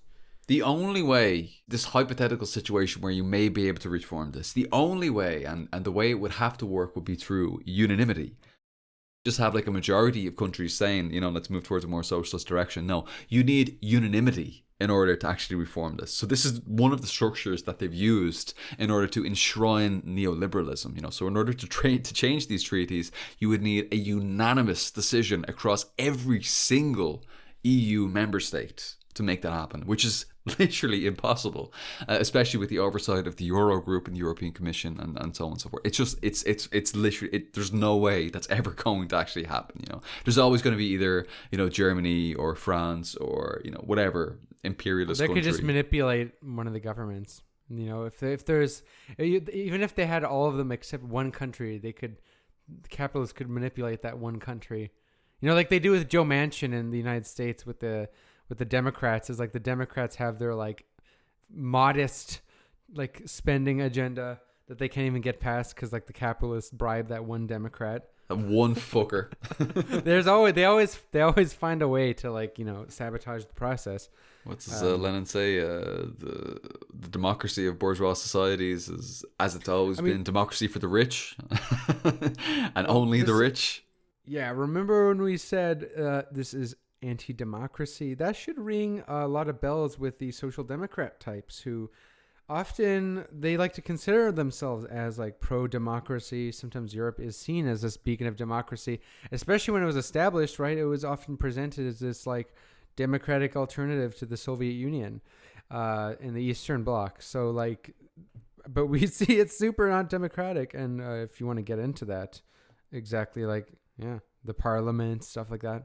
It's a really important conversation to have, yeah. So, we talked about these neoliberal policies, and of course they're enforced by the European Court of Justice, or the ECJ, which, heavily sanctions any country that attempts to step outside of this neoliberal straitjacket, and just to reiterate, these treaties prevent currency devaluation, direct central bank purchases of government debt, for those countries that have adopted the euro. They prevent demand management policies or the strategic use of public procurement. And of course, they place very, very tight curbs on welfare provisions and the creation of employment via public spending, So, for example, for a very recent contemporary example, people were very, very excited by the promises of a Jeremy Corbyn-led left-wing or maybe social democratic centre-left Labour government in the UK, However, the policies that were proposed in Corbyn's platform, including renationalisation of key industries, state aid, public procurement, etc., all of these would have been illegal under EU law,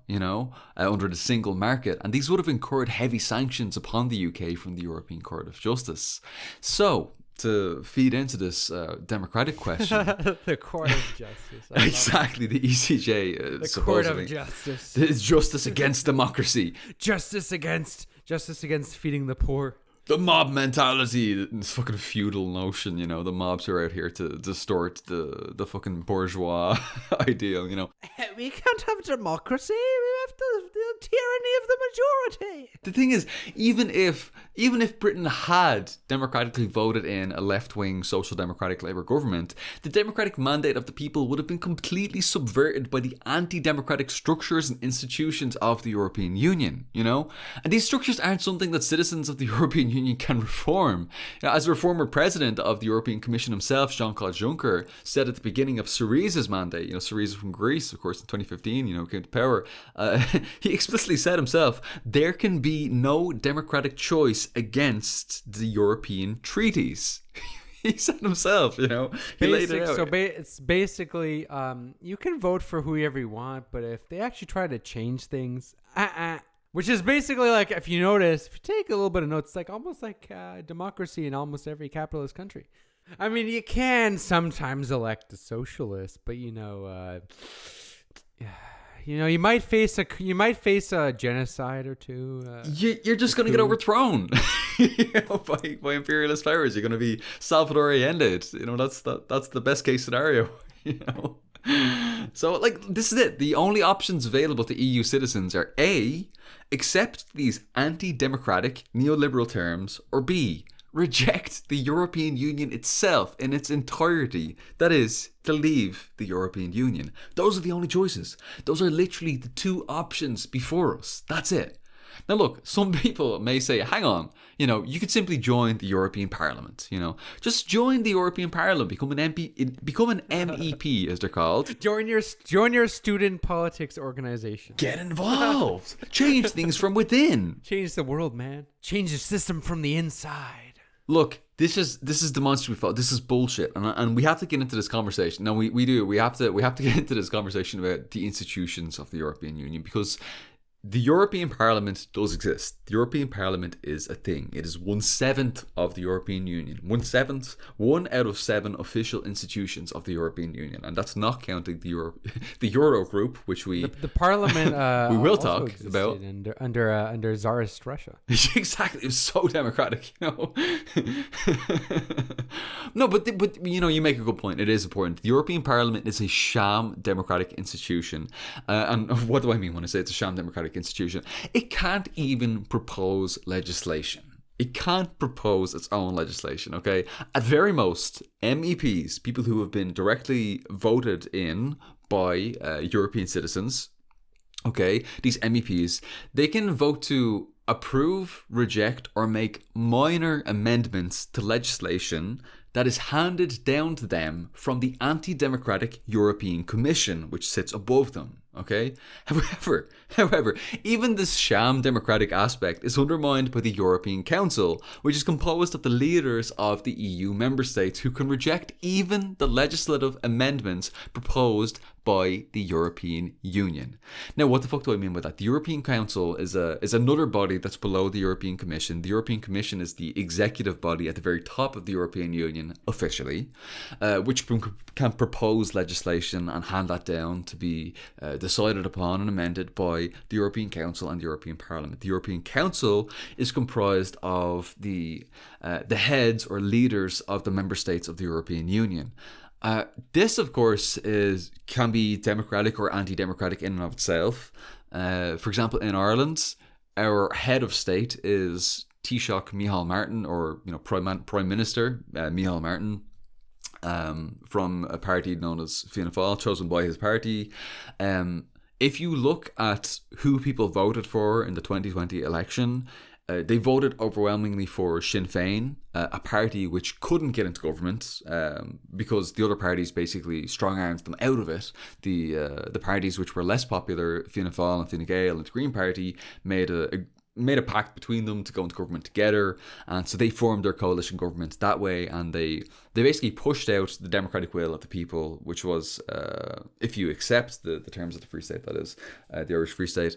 Are you sure you're not talking about the Soviet Union, man? That sounds pretty undemocratic. There's a European Union. That sounds like the Soviet Union, man. European Union is supposed to be democratic. Super democratic, but unfortunately these things happen every fucking day in every member state of the European Union. But the thing is that the head of the Irish state would, in the case of the Irish, if you look at the votes and who people voted for in Ireland, the overwhelming majority of people voted for Sinn Féin. So you would think that the head of Sinn Féin, the head of this party, Sinn Féin, this centre-left, social democratic, national liberation focused organisation, which has a very revolutionary history, but today is more social democratic and moving more and more towards the centre and even the centre-right as time goes on. But the head of state should be this person according to the democratic will and democratic mandate of the people, but through various maneuvers, our head of state has been this motherfucker Micheál Martin from a centre-right neoliberal party who the people didn't want to even fucking be there. So now he's our representative in the European Council, who gets to make all of these decisions and who can block amendments or block approvals or block rejections from the European Parliament itself. The whole process is completely opaque. It is anti-transparent. You can't see what your leader has voted for or voted upon. It's all very much behind closed doors. You don't know in what way your, quote, leader is voting. And the entire thing is completely unaccountable. You can't recall people on behalf of your country in any way, shape or form.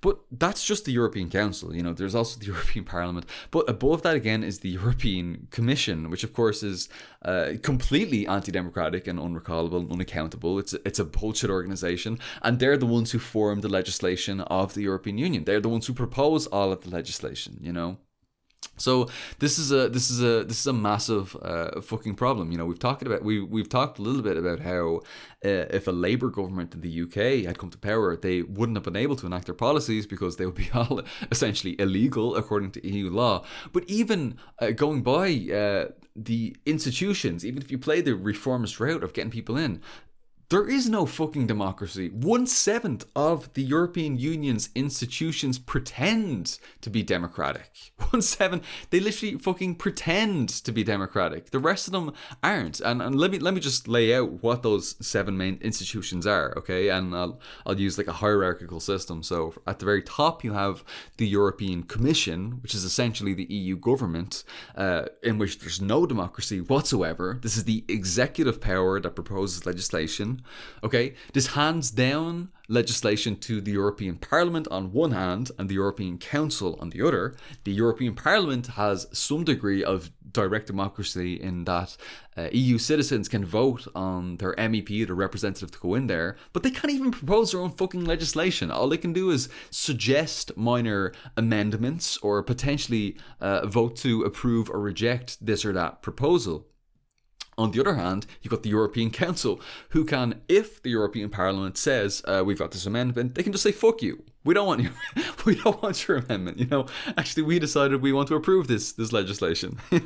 And so things can pass that way either. So this is a workaround for a totally top-down, totalitarian, authoritarian dictatorship regime where rules are handed down to us.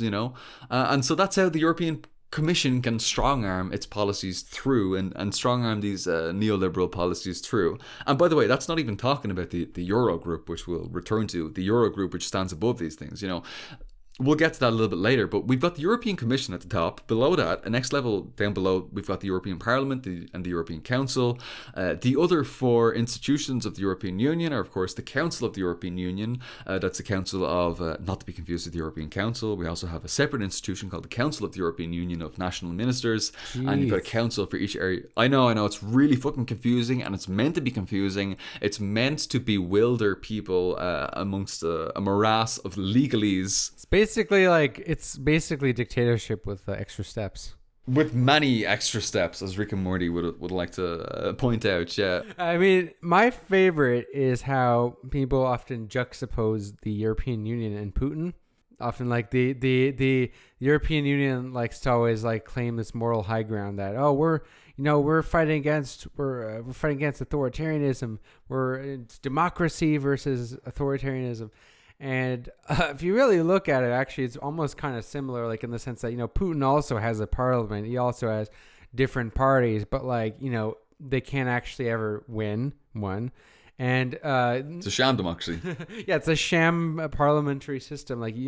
On paper, yeah, they can contribute to legislation, but if it's not what Putin and the Russian bourgeoisie like, nope, not allowed. And by the way, we're going to talk about that as well in the European Union. We're going to talk about that exact situation you described happening in Ireland. But with extra steps. The fucking perfect mode of control is, number 1, tell people, make the ruling ideology the opposite. Well, not the opposite, but freedom. Very much conceals what actually is happening, and make what's actually happening as ambiguous and mystifying as possible, so that nobody even knows what it is. so that it's almost to a certain extent, they figure it out. Instead of capitalist dictatorships are too obvious. No one believed Pinochet was democratic. no one thinks. Well, even most people don't think Putin's democratic. But you have a system that's far more sophisticated at really providing the same outcomes for the same ruling class and similar undemocratic methods, but with so many extra steps that it's just so hard to explain to the average simpleton. And because there's different committees and different, They will call these things probably, I bet you what the bourgeois economists probably call this is checks and balances. They'll say these are different layers of checks and balances, but it's not really checks and balances against the state. It's checks and balances against things that can change the state and the structure, right? Kind of like the U.S. The U.S. has like all kind of also like these institutions like the Supreme Court, right? That like, okay, if there's this debate that like even if Bernie Sanders somehow got support of all of U.S. Congress to pass Medicare for all, it would still get blocked by the Supreme Court, which I think is so insane. Decentralization is like I'm part of the case I'm gonna make in some future videos, but decentralization is not inherently left at all. Like capitalists have made such great use of decentralization. I mean, even though like it's actually really centralization when you look at it, but like on paper, because you have all these different committees and all these different organizations, like it's theoretically decentralized, but it's just more loopholes to change it, if that makes sense. Not loopholes, sorry, obstacles.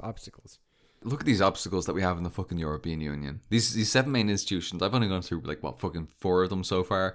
So we got the European Commission, we got the European Parliament, the European Council, the Council of the European Union, the Court of Justice of the European Union, the European Central Bank, very fucking important one, and the European Court of Auditors. In terms of what presents itself as being democratic, only one of them even presents itself that way. Only one of them even attempts to present itself as democratic, So that's 1/7 of the European Union. And even that's a sham democracy as has been demonstrated thus far already, Yes, European citizens can directly elect MEPs to the European Parliament, but the European Parliament can't even propose legislation. It's limited to simply approving, rejecting, or amending legislation that's handed down to it from the unelected European Commission, which in turn, and this is very, very important, we're going to get into the meat and gravy of the conversation here now, in turn forms its legislation from the instruction of the also unelected Eurogroup. Okay, we talked a little bit about this before. This is very, very important. These are the guys at the very fucking top. And for people who like conspiracy theories, please Google Eurogroup. You're going to have a fucking field today, I tell you. The Eurogroup, right, that's EUROGROUP, one word, refers to the informal meetings of the finance ministers of the EU, okay? It wields enormous power above the entire institutions that we've talked about so far, all of them, okay? And yet it has no legal basis whatsoever. None. Not a single. There's nothing in EU law that states that this should exist, And the thing is, like, what do I mean when I say that it's kind of like this shadowy group that stands above everything? It really is. How its meetings function are completely opaque. That is, how it functions, it's not transparent to people, okay? All of the decisions are made behind closed doors. It doesn't publish minutes of its meetings. It doesn't publish meeting agendas, and it's completely unaccountable even to the European Parliament. And yet it still holds enormous power above the executive power of the European Commission, and then of course it hands down these instructions to the European Commission, which is of course the official executive power of the EU that proposes legislation and is the closest thing that we have to an EU government, okay? This Eurogroup that we've spoken about, these are the members and representatives of what Lenin would have referred to as the financial oligarchy, that was described in Imperialism, the highest stage of capitalism. Okay, so really we're seeing that there's this anti-democratic hierarchy, at the top and operating with no legal basis and behind closed doors and with zero accountability, you have the Eurogroup. A level below that, you have the official European institutions which have some kind of legal basis. At the top of these European institutions, you have the official European Commission, the official executive power, which, under instruction by the Eurogroup, proposes legislation. This legislation then gets passed down to the next level below for approval, rejection, or amendment, which includes the aforementioned European Parliament, as well as the European Council, comprised of the heads of states of each member state, which may or may not have been chosen by the people at the national level. Of course, we talked about this conversation about Ireland, about how our head of state has not been democratically elected by the people. And also, even if the European Parliament rejects a certain piece of legislation, that rejection can in turn be rejected or an amendment can be amended and so on and so forth by the European Council. It's a fucking joke, you know? So, you know, as we can see, it should be pretty clear by now that this is a massively anti-democratic set of official institutions, headed by an even less democratic, even less transparent and less accountable informal Eurogroup. You know, and even liberals, right? Even the liberals are critical of this to some extent. You know, the liberals are sometimes going to speak of what they call a democratic deficit. That's the big buzz term that they use, democratic deficit within the EU. That's a euphemism. That's it, exactly, yeah. But they hope that they can reform this away, you know. But as they say, and to use a fucking truism, you know, the master's tools will never dismantle the master's house. As even the formerly pro-European Union reformers like Yanis Varoufakis, as you mentioned before, has come to realise, you know, the EU can't be reformed as its very structures prevent that from ever happening. It can only be abolished. Now, I want to talk really importantly, and you may have some thoughts on that. I would ask that you just put them aside for 1 second, because we can talk about an example of anti-democracy in action before we get into some other issues with the European Union. I want to talk about the Lisbon Treaty, okay? Because this perversion of democracy by the European Union is seen time and time again by people in its member states. One of the most egregious examples of this anti-democratic nature of the European Union being exposed in all of its absurdity was the 2008 Lisbon Treaty. And this was a treaty to pass a number of neoliberal amendments to the primary treaties that form the constitutional basis of the European Union.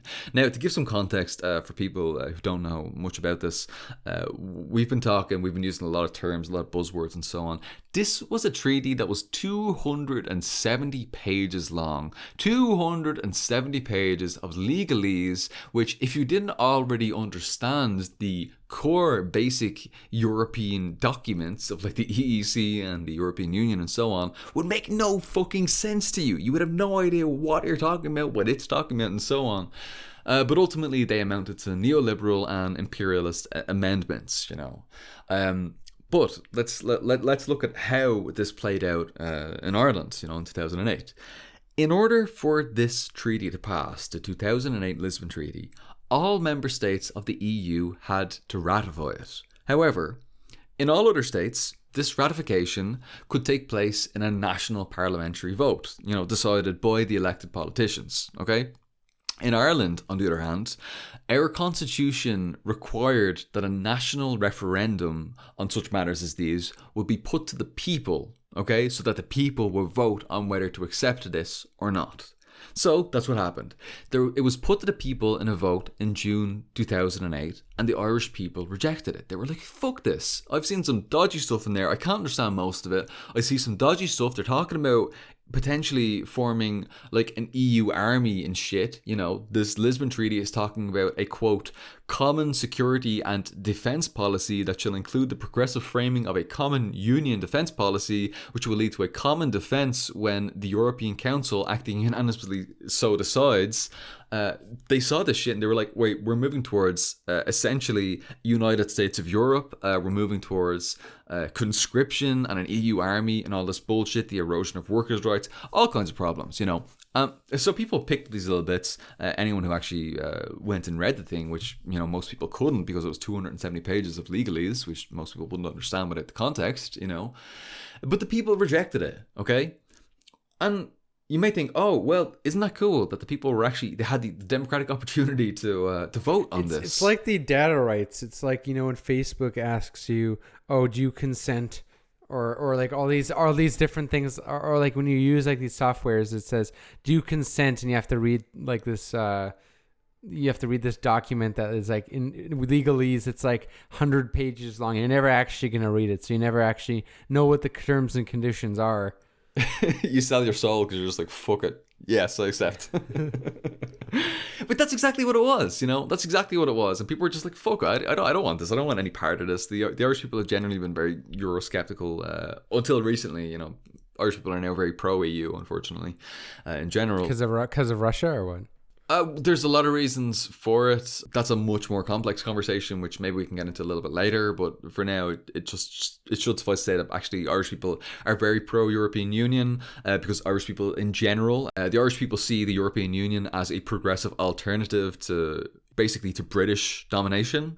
So they kind of see, well, oh, the European Union offers us freedom and all these liberties and all this, that, and the other, and so on and so forth. And it's misguided, but that's what people are coming out of. People are coming out of a colonial mindset where they're saying, actually, the EU can help us break free from the chains, of British imperialism and British colonialism for 800 years, So there's a historical context for that. It's probably how Ukrainians feel, like how exactly, Ukrainians like, oh, we want to be free from Russia, so let's choose a different master. Exactly. Let's choose a different imperialist, But of course, this is totally incorrect, but you can, when you look at it historically in a historical materialist perspective, you can kind of understand why people have come to this conclusion, even though it is incorrect, But look, this happened in June 2008. The Irish people rejected the Lisbon Treaty. They said no, fuck that.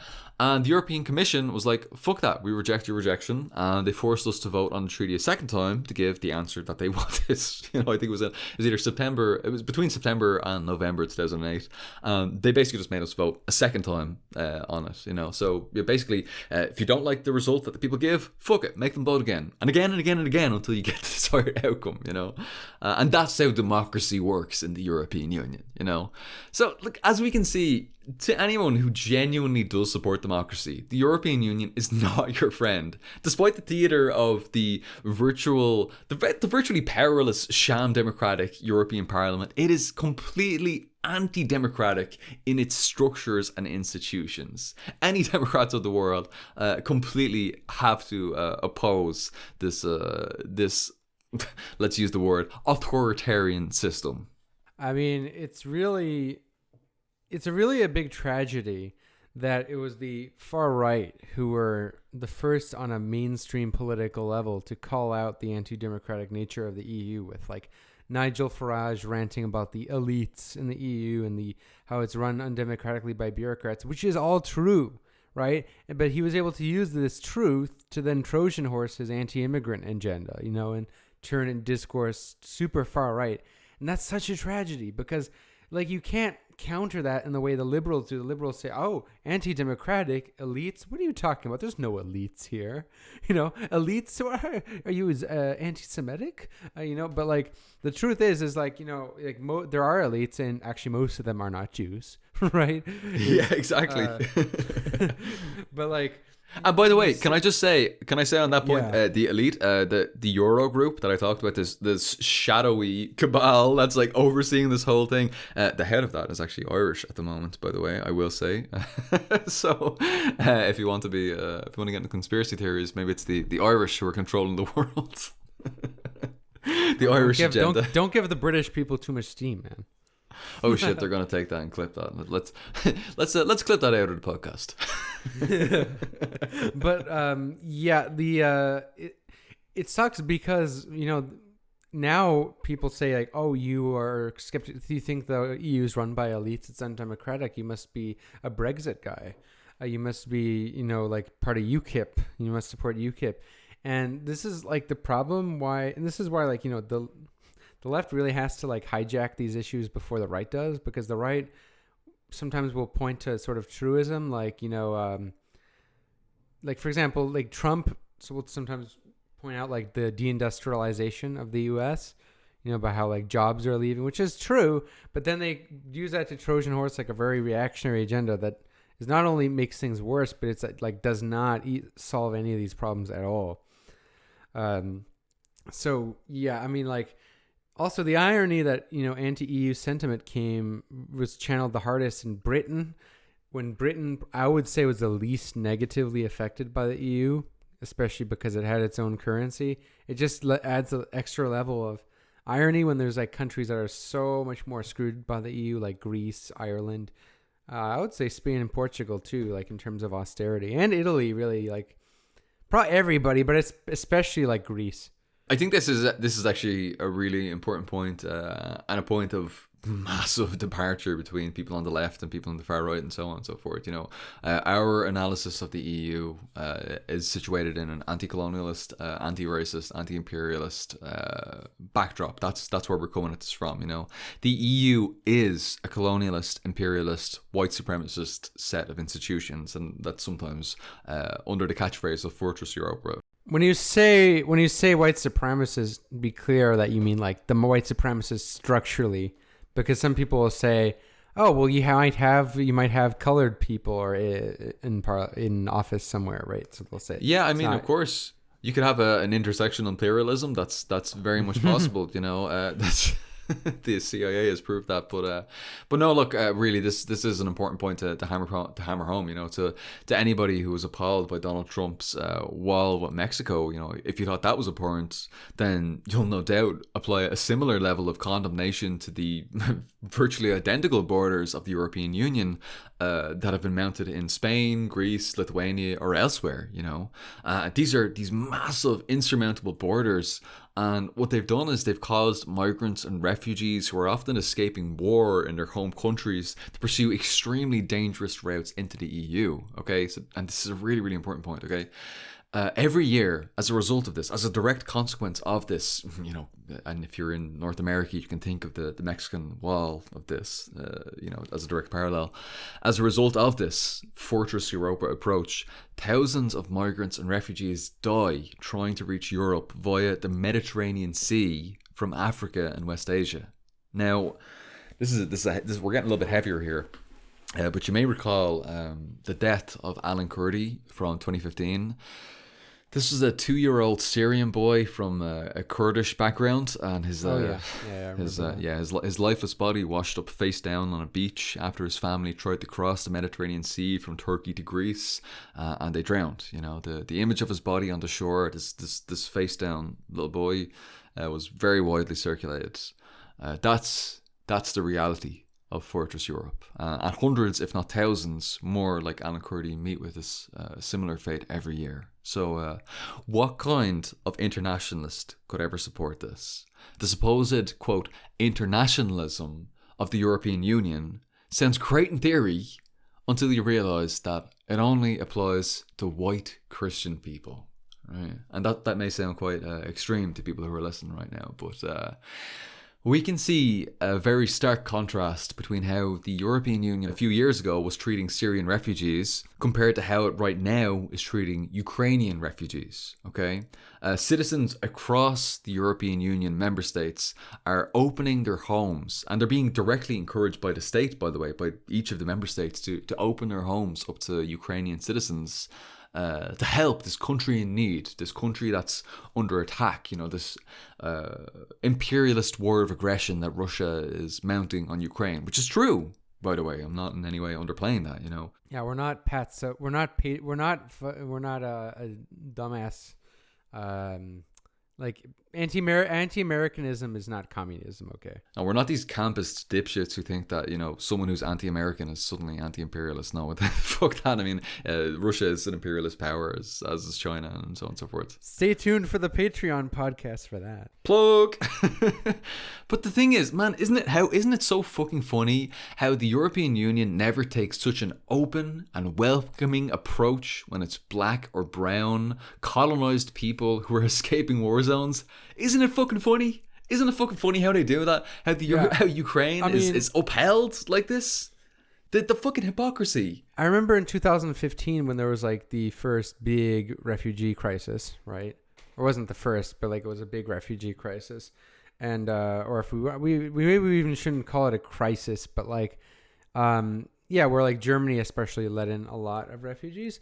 I remember this is like when the discourse really started shifting to the right. Nigel Farage started to get a bit big, and this idea of radical Islam and stuff like that, and also this fear of refugees. The irony is as a person who's part Lebanese, Lebanon has a pretty much very connected history with Syria. I know Syrians pretty well, and we don't like most of us. We don't like radical Islam either. Like radical Islam is reactionary. It's incredibly reactionary.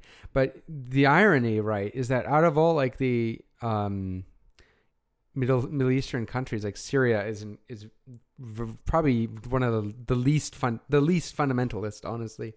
Like really, like radical Islam is actually extremely oppressed in Syria, and Syrians, extremely hardworking people. Like, I'm sure all countries have hardworking people, but for real, like, it's almost a stereotype. They're like Syrians and Lebanese, especially, like, they want their kids to always be like doctors and engineers and shit. They're fucking overachievers. Like, out of all the people you'd like not want as refugees, it's so weird to me that people are like Syrian refugees. They have this idea that they're coming they're all I don't know, part of Al Qaeda or something. Or like, which is insane because you see the United States like is openly supporting like a Wahhabist, a radical Islamic regime, Saudi Arabia, and it ultimately, I think it's ultimately xenophobia of fear of like the other, especially fear of like the brown, which is also a weird category because a lot of Syrians like look like they could easily be Greek sometimes. So but it's an imagination. Like I remember very vividly, like in that time, 2015, when like really I noticed even liberals were getting racist, like Bill Maher and stuff. And what's weird is that it seemed like a lot of these people who are so fearful of Syrian refugees never actually met Syrians, and usually they haven't. And that's the case often in general with the psychology of immigration, I find, because you tend to see like a lot of the places that are the most racist are like people that have the least immigrants, like rural places and stuff. Like you can see like especially like in Canada, the example of Quebec, like in Montreal, like generally a lot less racist. Montreal is extremely cosmopolitan, like kind of like Toronto, like New York, but the rest of Quebec is super racist. But like that's where they have like barely any immigrants, which is so fascinating to me. Like, I don't know. People should check out Imagine Communities by Benedict Anderson is that name. But yeah, it's a good big book about nationalism. Okay, so I suppose I really want to sum up, like what we've said so far. All progressive forces, whatever you might call yourself, whether you're like a left liberal, a social democrat, a socialist, communist, ML, Maoist, whatever, Trotskyist, whatever the fuck you are, I don't care. All progressive forces should support leaving the European Union. It's an anti-democratic, anti-communist, neoliberal, white supremacist, colonialist, imperialist, and ultimately irreformable institution.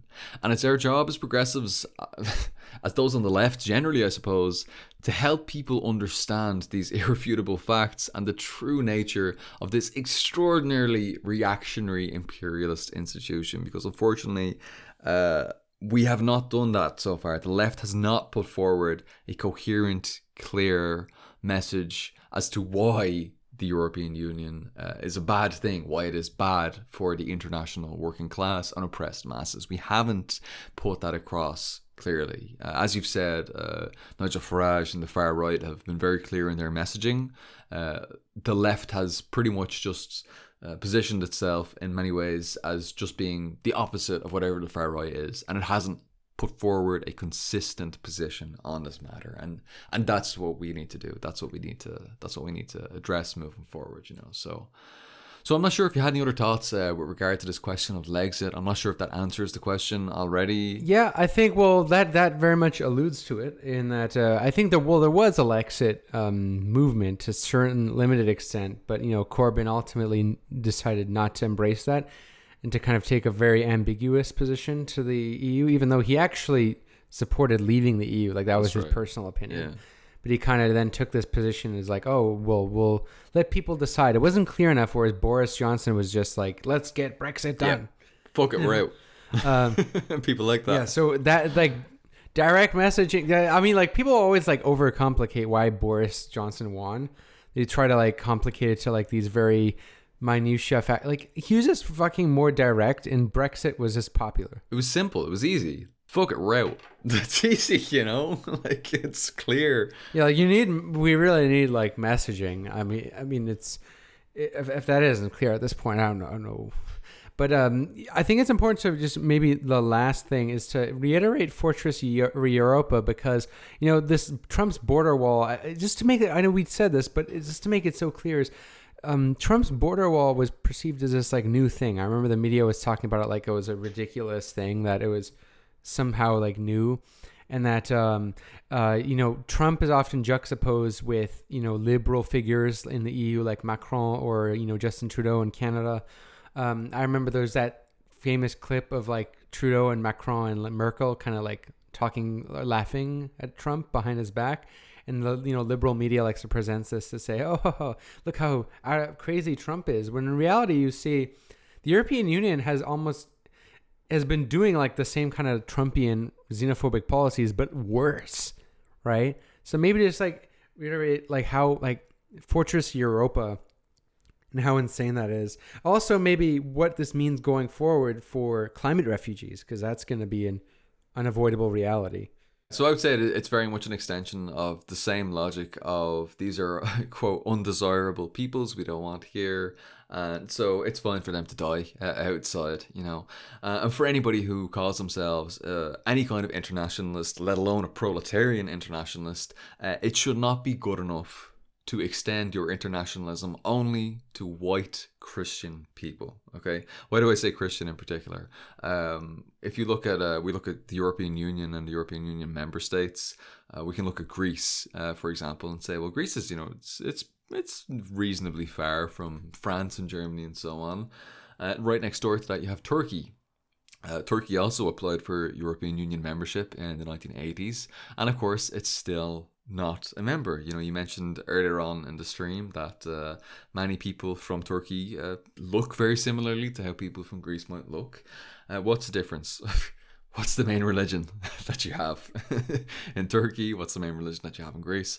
Okay, things start to become a little bit more clearer that this is more of a white Christian fortress, and if you're not adhering to that, then we're gonna have some problems. So yeah, it's very much the exact same logic. If you oppose Trump's wall, then you have to oppose Fortress Europa and this white supremacist institution that we have here at the moment. And of course, we're going to see more and more deaths, countless deaths, as a result of climate crises and climate refugees. We're going to have global warming, we're going to have rising sea levels, and more people are going to want to get to an area that they perceive as being more safe, and more people are going to die. And if you support the European Union, then I'm afraid that blood is on your hands as well. Excellent outro. And speaking of proletarian internationalism versus nationalism, this is a new debate that's been revitalized on the left, for better or for worse, with some people on the left calling themselves nationalistic or patriotic socialists. There's a big debate about that national question. I mean, it's not a new debate, but it's really been resurfaced in a more questionable form as of recently in the online left community, which we'll talk about in the Backroom, in the exclusive Patreon podcast. You can become a patron for as low as $5 a month Canadian, which is $4 a month American. You can listen to that podcast and all exclusive podcasts I got on the channel. The very spicy conversation, and I cannot wait to get to it. And check out Marxist Paul if you haven't already. Thank you so much, and thank you very much for having me on the show one time. I really appreciate the invitation. I hope that you've enjoyed this conversation and that your listeners have found this conversation useful in one way or another, as educational, informative, or just for shits and gigs. People have gotten something out of it, And if people have any questions, feel free to get in touch with me. Check out the live channel, Paul Connolly. You can talk in the live chats there. We can have a chat. We can dive into any of these more. We can flesh things out. It's no problem. Or you can send me a message on Twitter, Instagram, etc. Just get in touch if there are any issues that you're not really 100% sure about right now, and I can either talk to you about them a little bit more, or at least point you in the direction of some sources that will better flesh out these issues. So thanks very much for having me on. I really appreciate it, and all the best to everybody who's listening and who's been involved in this. Based.